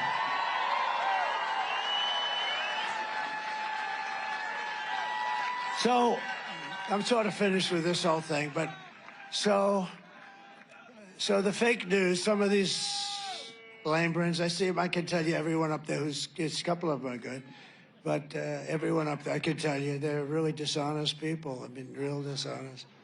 And you know, they call me, and when I pick up the phone by mistake, which is usually the only way they get me, but they sound so nice. It sounds like really great stuff. But let me just tell you, they'll say, some of them, that speech was rambling. That's the word they love to use, rambling. Others will say it was totally brilliant, and it was brilliant. But it's also, there was no ramble in there whatsoever, by the way, none. But you have to understand that this is something that the American public had to hear. You have to hear this. You have to go to free, strong, clear, beautiful elections. You have to have a very powerful, very strong border. You cannot let the world's criminals enter our country by the tens of thousands, by the hundreds of thousands. We cannot accept all of the mental patients all over the world. You know, some of those mental institutions in other parts of the world, not just South America, all over the world. A lot of people coming from the Congo, prisons in the Congo, they're emptying them. You know what they save by doing that? You know, have any idea what they save? They're all in our country, and the ones that aren't will be. And crime is down all over the world where they've done this. They've taken their criminals in Caracas in Venezuela, all their street crime criminals, the ones that knock the crap out of people, the ones that rob the purses and rob the stores, and they moved them here. And the fake news doesn't want to cover the story. Take a look at what's happening in Aurora, in Colorado. Take a look at how horrible it is. They actually took control of apartment complexes. They're in the real estate business like me. And it's happening in it's hundreds of towns and cities. It's something that is just a disgrace. But we're pleased to be joined because it's an important part of it. We have to have good people. And if David would like to come up for a second, David McCormick, he's a tremendous person. And you really should vote for him, because the other guy is a total waste of time. Thank you. Thank you, Mr. President. Appreciate it. Thank you, Mr. President. Thank you all for being here. We got to win this election in the Keystone State. It's a choice between strength of President Trump, fight, fight, fight, and the weakness of Kamala Harris. It's a choice between the common sense policies, Mr. President, that you had, get our economy back on track, secure that border, open up that energy sector so we can have that beautiful, clean natural gas going around the world, keep us peaceful through the strength you'll bring, Mr. President. So thank you. I hope to be right there with you in the Senate, because I'm running against the guy. I don't know if you know this, Mr. President. He's running ads standing next to you. Bob Casey, can you believe this? Right? Can you believe it? This guy is a career politician. He was born with a silver political spoon in his mouth. We need to get rid of him, get new leadership in the Senate, make America great again, make Pennsylvania great again. Thank you, sir, for having me. All the best. Thank you, David. You got to vote for him. Look at a standing ovation. Whoa. Whoa. Whoa, this could be the big day then. We finally broke loose. Good. Wow. Look at that, David.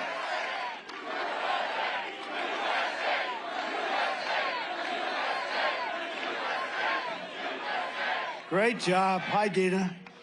And his incredible wife, who was with me in the Oval Office, and she's as smart as they come. She's a great one, great person, too. Thank you, Dina. Very nice to have you. What he said is interesting because Bob Casey, a friend of mine called, very smart guy, big guy, high intellect as opposed to a lot of the people we have to deal with. He said, I didn't know that you and Bob Casey are such good friends and so close. He meant it. I said, I don't know the guy. He had nothing to do with me. He's like a stiff. He doesn't do anything. He's there. He survives. That's all. He's a genius at survival. On survival, I give him a 10. On everything else, we don't give him. But I said, why the hell do you say I'm friendly? Because there's commercials that he shows you standing with him. And I have followed the president on the wall, on the border. It sounded like maybe he was actually going to be a Republican. Was he a Republican? No, he's a Democrat. Here's a guy who's a radical left guy. And I have the same thing in Ohio. I have about 5 of them. It's actually a compliment, I guess, you know? But they're all taking out ads. Tester is getting killed, I hope. I don't know. You know, I think he's getting killed. And he's fighting for his life. A young, smart guy, but they're trying to destroy that guy. If you look now, what they're doing to Tim is brutal. They're trying to destroy him on, you know, fake information and stuff.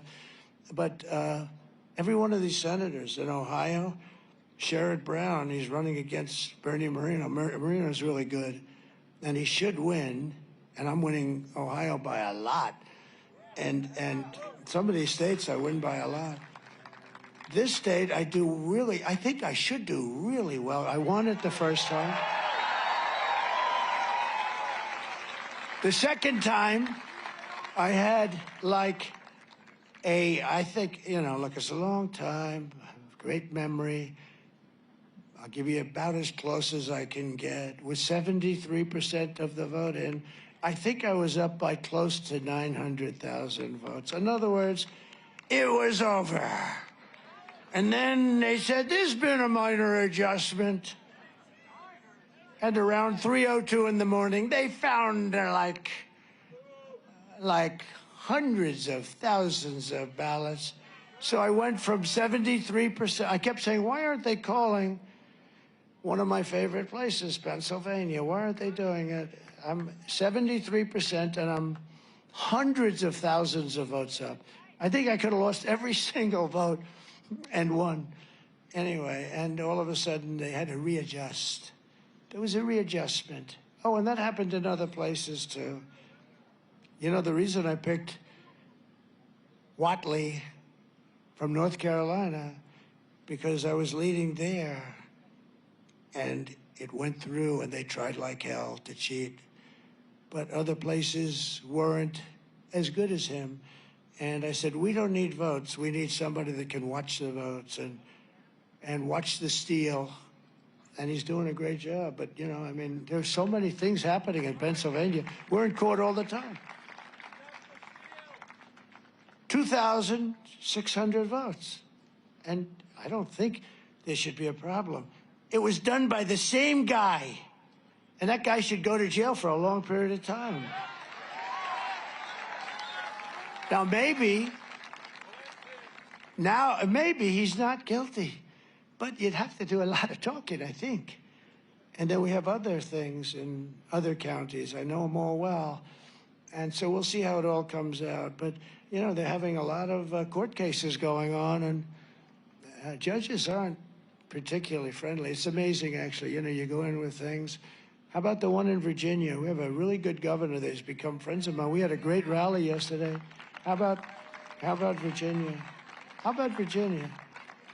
Where they had all these votes, and all the things that happened, and it turned out that these people admitted that they're not qualified. They admitted it. They said thousands of votes, thousands.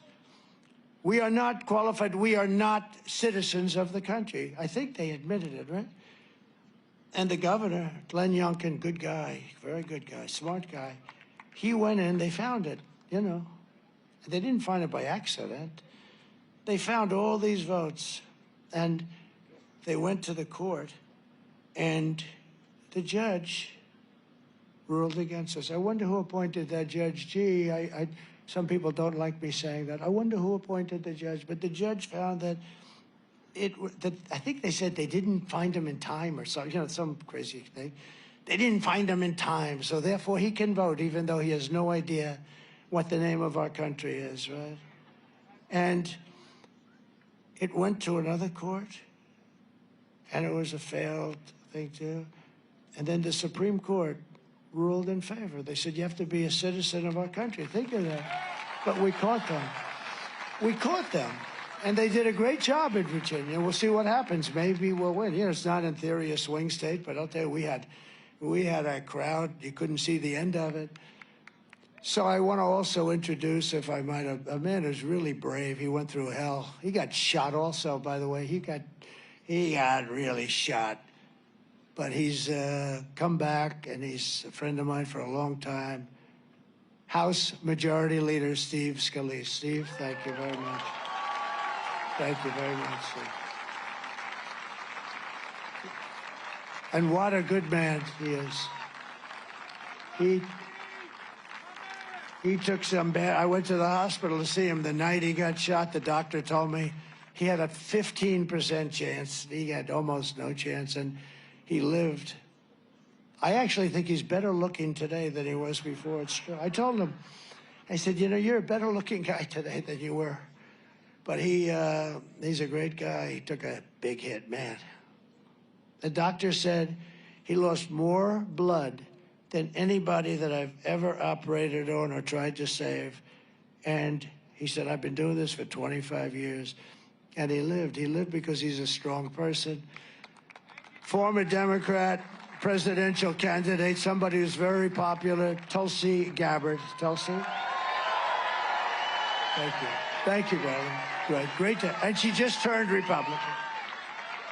She just turned Republican. Governor Sarah Sanders, my friend, huh? Thank you, Sarah. Arkansas, she's doing a great job. Doing a great job. A woman I have a lot of respect for. I've watched her for years. I mean, she happens to be beautiful, but I didn't watch her for that reason. I watched her because she was really a top racing NASCAR legend and did a fantastic job. Danica Patrick. She's fantastic. Thank you, Danica. I've been in those cars, and I don't want to do it again. I had one of your friends drive me around that track. I said, yes, get me the hell out of this car. I don't know how you do it, but you had a great career. Thank you very much, Danica. I appreciate it. Sage Steele, who hosted something for us the other night. And we had a lot of fun. We had a lot of fun the other night, right? Thank you, Sage. Appreciate it. We have some incredible patriots, some really brave people, actually. One has gone through hell for absolutely no reason. They came down on him, and they came down because he was honest and he was a patriot. And a tough guy, though. He could handle it very easily. Scott Perry. Scott.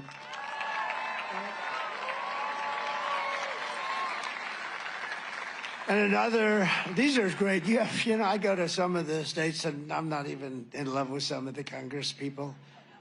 But these guys are all good. Dan Muser is fantastic. Dan is a fantastic. He said 100% you're going to win the great Commonwealth of Pennsylvania. You better be right. I think he's right. Well, there's a lot of spirit here, you know. And we even have the polls up, but I think it's much more than the polls. No, the polls, I'm telling you, you can make those suckers sing. You get the right pollster, you can do, and you really do inflict damage, you know, when you do like this person from Iowa. Today, the election essentially is really, we're talking Turkey, comes out with a poll different from every other poll, because it wasn't even in question. It's really the opposite way. I'm way up. If you look at 3-4 months ago, Dan, I was losing states that now are walks, you know, they're now walks. And I think you could have that here. It's called suppression. They suppress, and it actually should be illegal because it's, in many ways, it's worse than the written word, which these guys do quite well, actually. John Joyce is a fantastic person and a brave person. Thank you, John. The other day, I introduced, at John's request, the Penn State National Wrestling Championship team. And these guys came up and they were powerful as hell. They just won the, think of it. The coach must be unbelievable. I hear he's a great wrestler too, a fantastic wrestler, like a champion. Didn't he win the Olympics also? So this coach is something because they won 11, think of this. They won 11 out of the last 13 years. That makes him, you know, that's like John Wooden stuff. That's incredible. That's incredible. So congratulate him. But I did that for John and the whole group. And that's, to me, it's, you know, I'm into sports. I love sports. When you think of 11, but I looked at these guys, I had them up. I brought them up the days the place was packed. That arena was packed. And we could have packed it 5 times if we wanted to. If we had a bigger arena, it would have been, it didn't matter. But I had them up. And I'm looking at these muscles, they're bulging all over the place. You know, they're the best wrestlers in the country, all the top champions. And many of them were the individual champions. And I said to the audience, these may be the only people in this room that could take the illegal migrants in a fight. Outside of this little group of 10 people that I have up, we're in trouble. In fact, I tried to recruit them for ICE, but they have other plans. I tried to recruit them. Did you know that? I said, come on, how would you like to be a member of ICE? We need you, because ICE is incredible. ICE goes into a pack of MS-13s, fists flying. I mean, somebody's got to do it. It's a nasty job, but they love it. They love the country. And Lloyd Smucker, I want to thank you very much. Great guy. These are all great. I also want to recognize our great Amish community. Where are they? The Amish community, you know?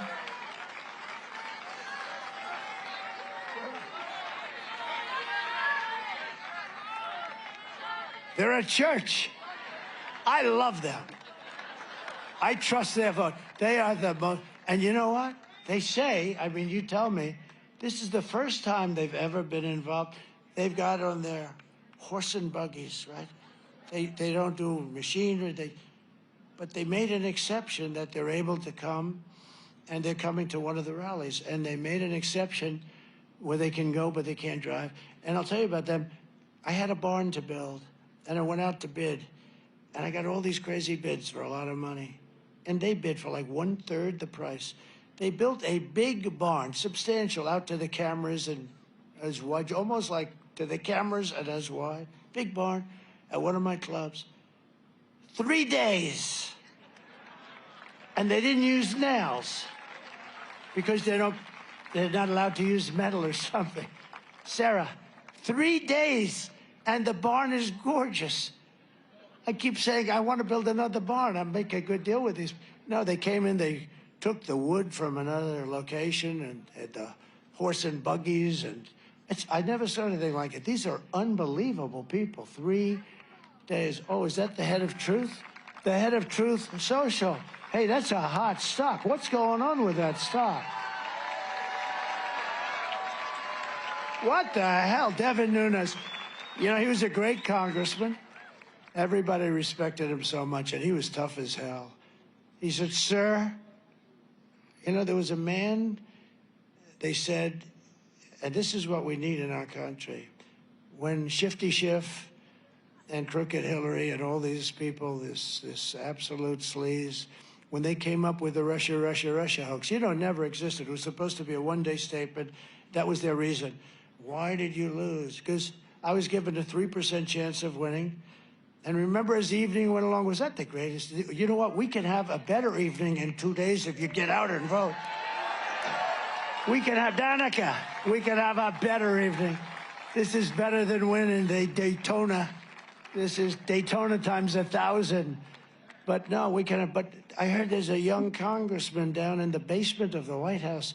He said, who the hell is it? His name is Devin Nunes. What the hell is he doing down there?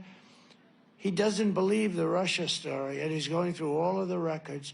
He was down there for months. No, this guy is like, if he clamps in on you, you have a problem.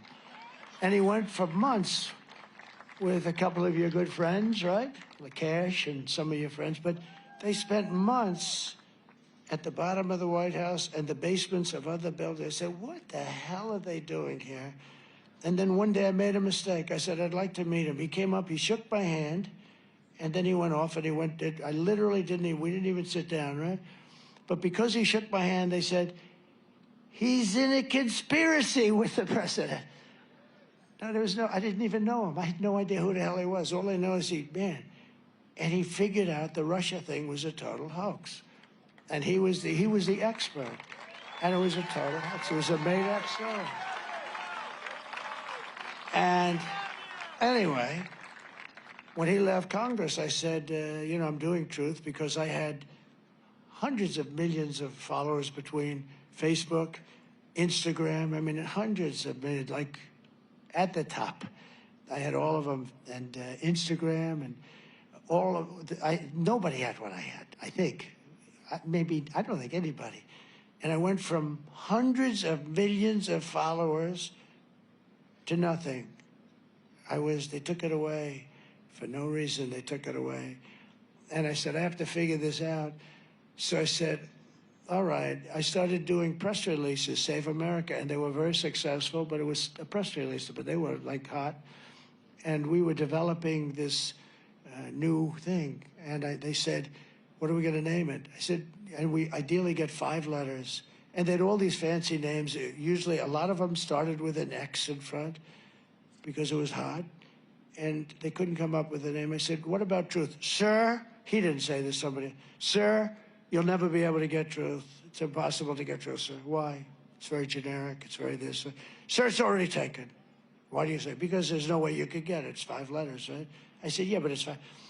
Sir, you won't be able to get it. I'm sure it's taken. Check. Go check. Go check.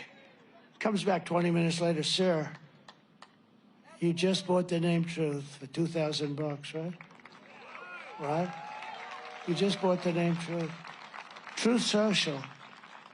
And it's been great. But lately, it's on fire. What the hell are you doing, Devin? I made $7 billion last week. What was it up? 10 billion. No, $10 billion. So I can't get angry and say he's doing a bad job, right? I don't know, but I'm proud of you. But, you know, much more importantly, I didn't do it for the money. I did it because, think of it. This is so cool. A friend of mine said, great guy. He said, this guy, he gets banned from Twitter and Facebook and Instagram. I was on all 3. I had over 200 million, whatever the hell you call them, right? I got banned. I went from being they banned me. My enemies banned me. And this guy came up with this great theory. He said, think of it. They ban him. They disgrace him. And he has no choice. He goes and opens his own platform, and now the suckers picked up $10 billion. They forced me into building a $10 billion. I was forced, right? That's pretty cool. Who would think that way? The guy that I'm talking about is a very sick person, but he is smart. But in conclusion, I hope you've enjoyed this, because I'm only doing this one time. I'm only doing this one time. I'm going to promise, because I'm sure I'm very late for my next rally. I'm sure they're all waiting for me. But this is the kind of thing I should only have to say once. And when they say, he gave a long and rambling speech, no. Say, it was brilliant, please say that. Nobody else could do it. It was brilliant. In conclusion, with your vote on Tuesday, we are going to fire Lion Kamala, and we're going to save America. We're going to cut your taxes, end inflation, slash your prices, raise your wages, and bring thousands of factories back to America and back to the Commonwealth of Pennsylvania. Oh, you know what's nice? Look. I'm trying to tell because these guys, because they're so crooked. They're worse. They're worse than crooked Hillary, which is hard. But look, everybody's standing. Do you know what that, I mean, that's a sign of respect. Everybody's standing. So when they say, he gave a long and rambling speech, let them know that before the end of the speech, by a little bit, everybody stood because they heard the truth today. They heard the truth, just like Truth Social. They heard the truth. Again, the word truth. We will build American, we will buy American, and we will hire America. We want to hire people. It's time, right? It's time to put America first, isn't it? I will end the war in Ukraine. Would have never started if I were president. It would have never, zero chance. I said, Vladimir, don't even think about it. Zero chance. I will stop the chaos in the Middle East. That would have never happened. October 7th. Iran was broke. They were stone cold broke. They had no money for Hezbollah. They had no money for Hamas. They had no money for anything. They were broke. Do you know, in 4 years, I had no terrorism. Can you imagine? And I stopped.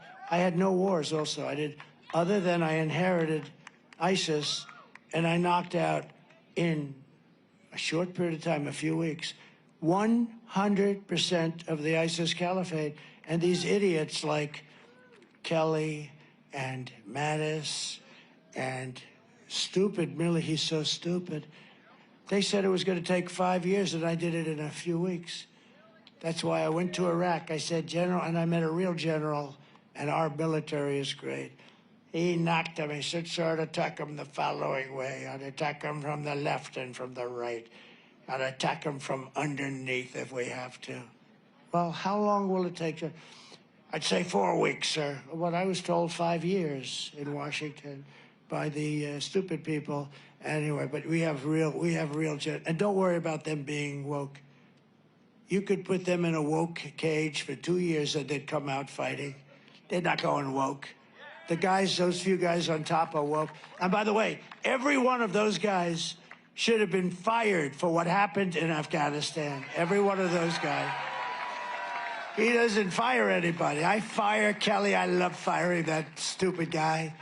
But you know what happens when you fire him? If you're me, they go out in the Times and all these people, they go, how would you like to write a book about how bad Trump is? That's what happens. When you fire people, no matter how you do it, nicely or not, when you fire them, they end up writing books, and they lie in those books. They tell you, like stupid Bolton, he's one of the dumber people I met, but he was great for me because every time I walked into a foreign leader's office or the foreign leaders came to see me, including Kim Jong-un of North Korea, where you had no problem.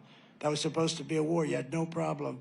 But when I had this dumb guy, Bolton, he got Bush involved with, you know, destroying the Middle East, right? They attacked the Middle East and spent $9 trillion, killed millions of people on both sides. Millions, because I include the other side, too.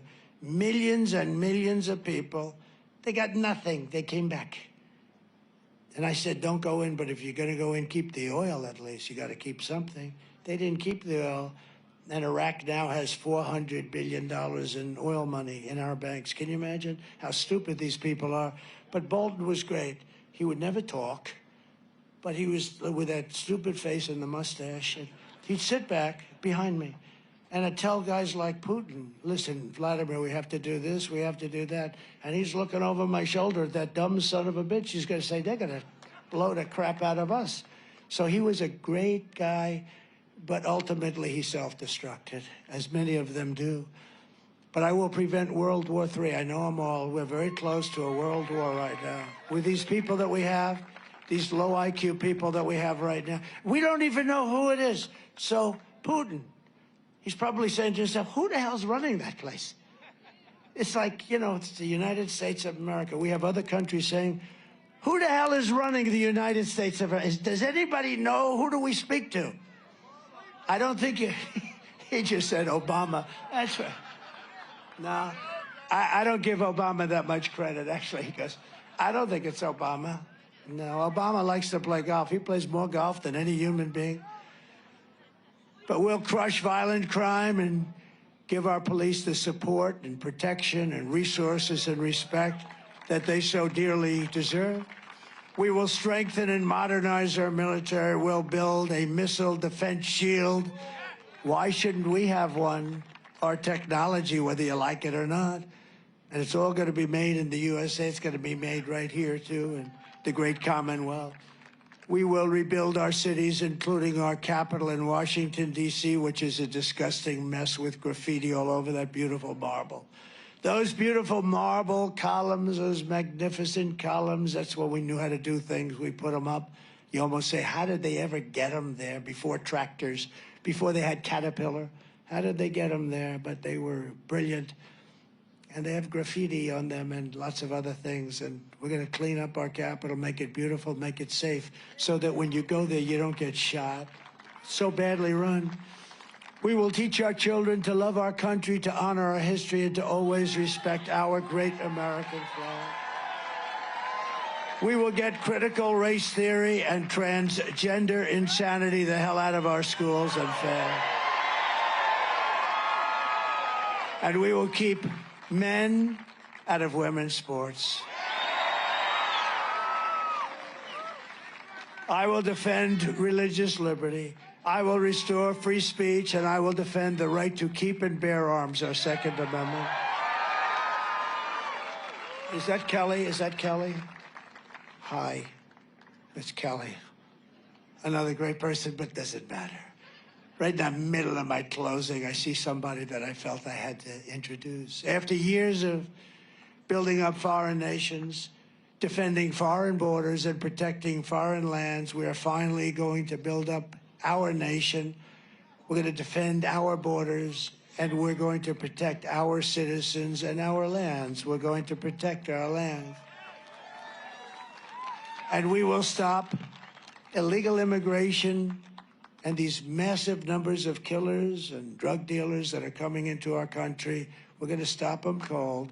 And we want people to come into our country, but we want them to come in legally. We will not be invaded. We will not be occupied. We will not be overrun. We will not be conquered. We're being conquered, just as though it were an army. We will be a free and proud nation once again. Everyone will prosper, every family will thrive, and every day will be filled with opportunity and hope and filled with the American dream. But for that to happen, we must defeat Kamala Harris and stop her radical left agenda. She destroyed San Francisco. We're not going to let her destroy our country. And we want a landslide that's too big to rig. And I think that can happen. I mean, I'm seeing all these close polls. Oh, he's leading by a half a point. He's leading by a point, right? I don't know. I think the enthusiasm, that's one thing. The level of enthusiasm for the Trump voters is more than double the enthusiasm for this person that nobody ever heard of. You need to get out and vote. It's very simple. And again, I don't want your money. I don't want anything. I just want you to go vote. We're going to turn this thing around. For the past 9 years, we've been fighting against the most sinister and corrupt forces anywhere on earth. With your vote in this election, you can show them once and for all that this nation does not belong to them. This nation belongs to you. It does. It belongs to you. It was hardworking patriots like you who built this country. And 2 days from now, it is hardworking patriots like you who are going to save our country. After all we have been through together, we stand on the verge of the 4 greatest years in American history. That's what's going to happen. You watch. It's going to happen quickly. It's going to happen very quickly.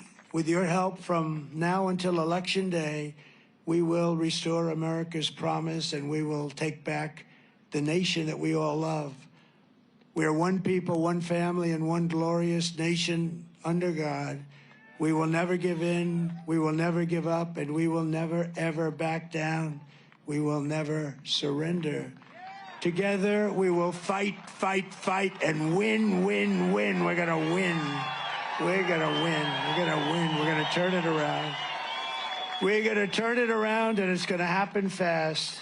November 5th will be the most important day in the history of our country, and together we will make America powerful again.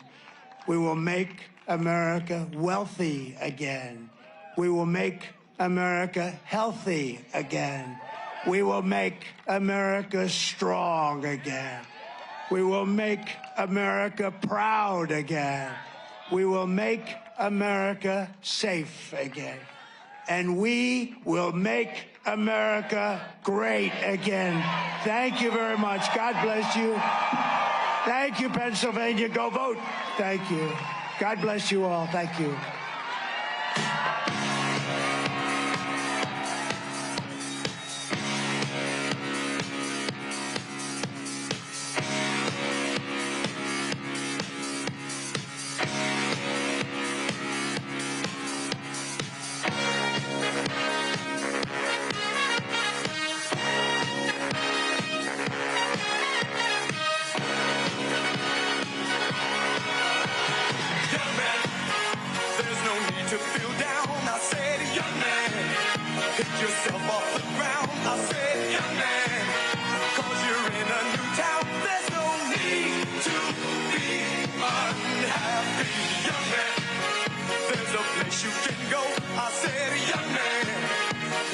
Short on your dough, you can stay there, and I'm sure you will find many ways to have a good time.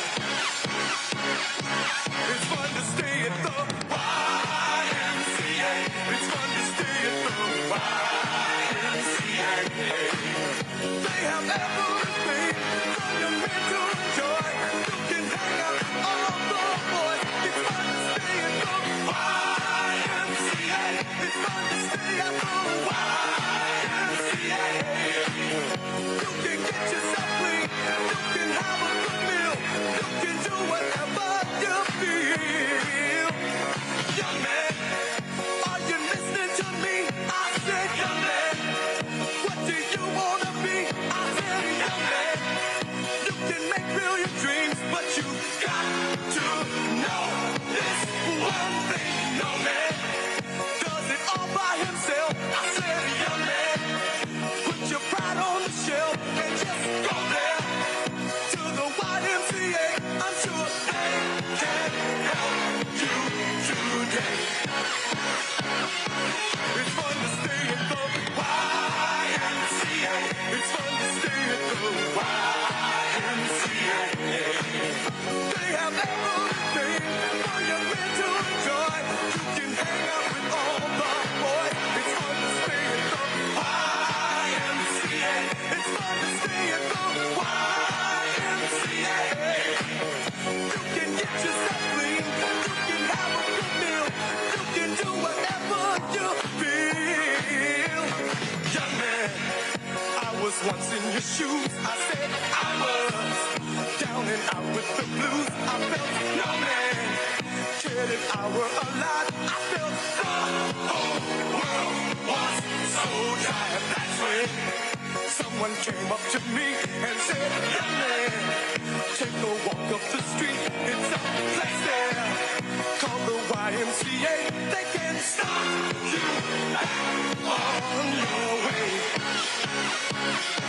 It's fun to stay at the YMCA. It's fun to stay at the YMCA. They have everything but your mental joy. You can hang out with all the boys. YMCA. It's fun to stay at the YMCA.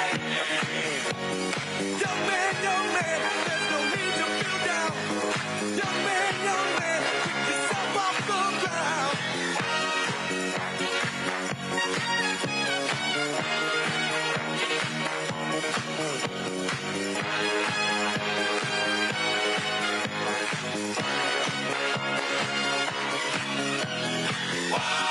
YMCA.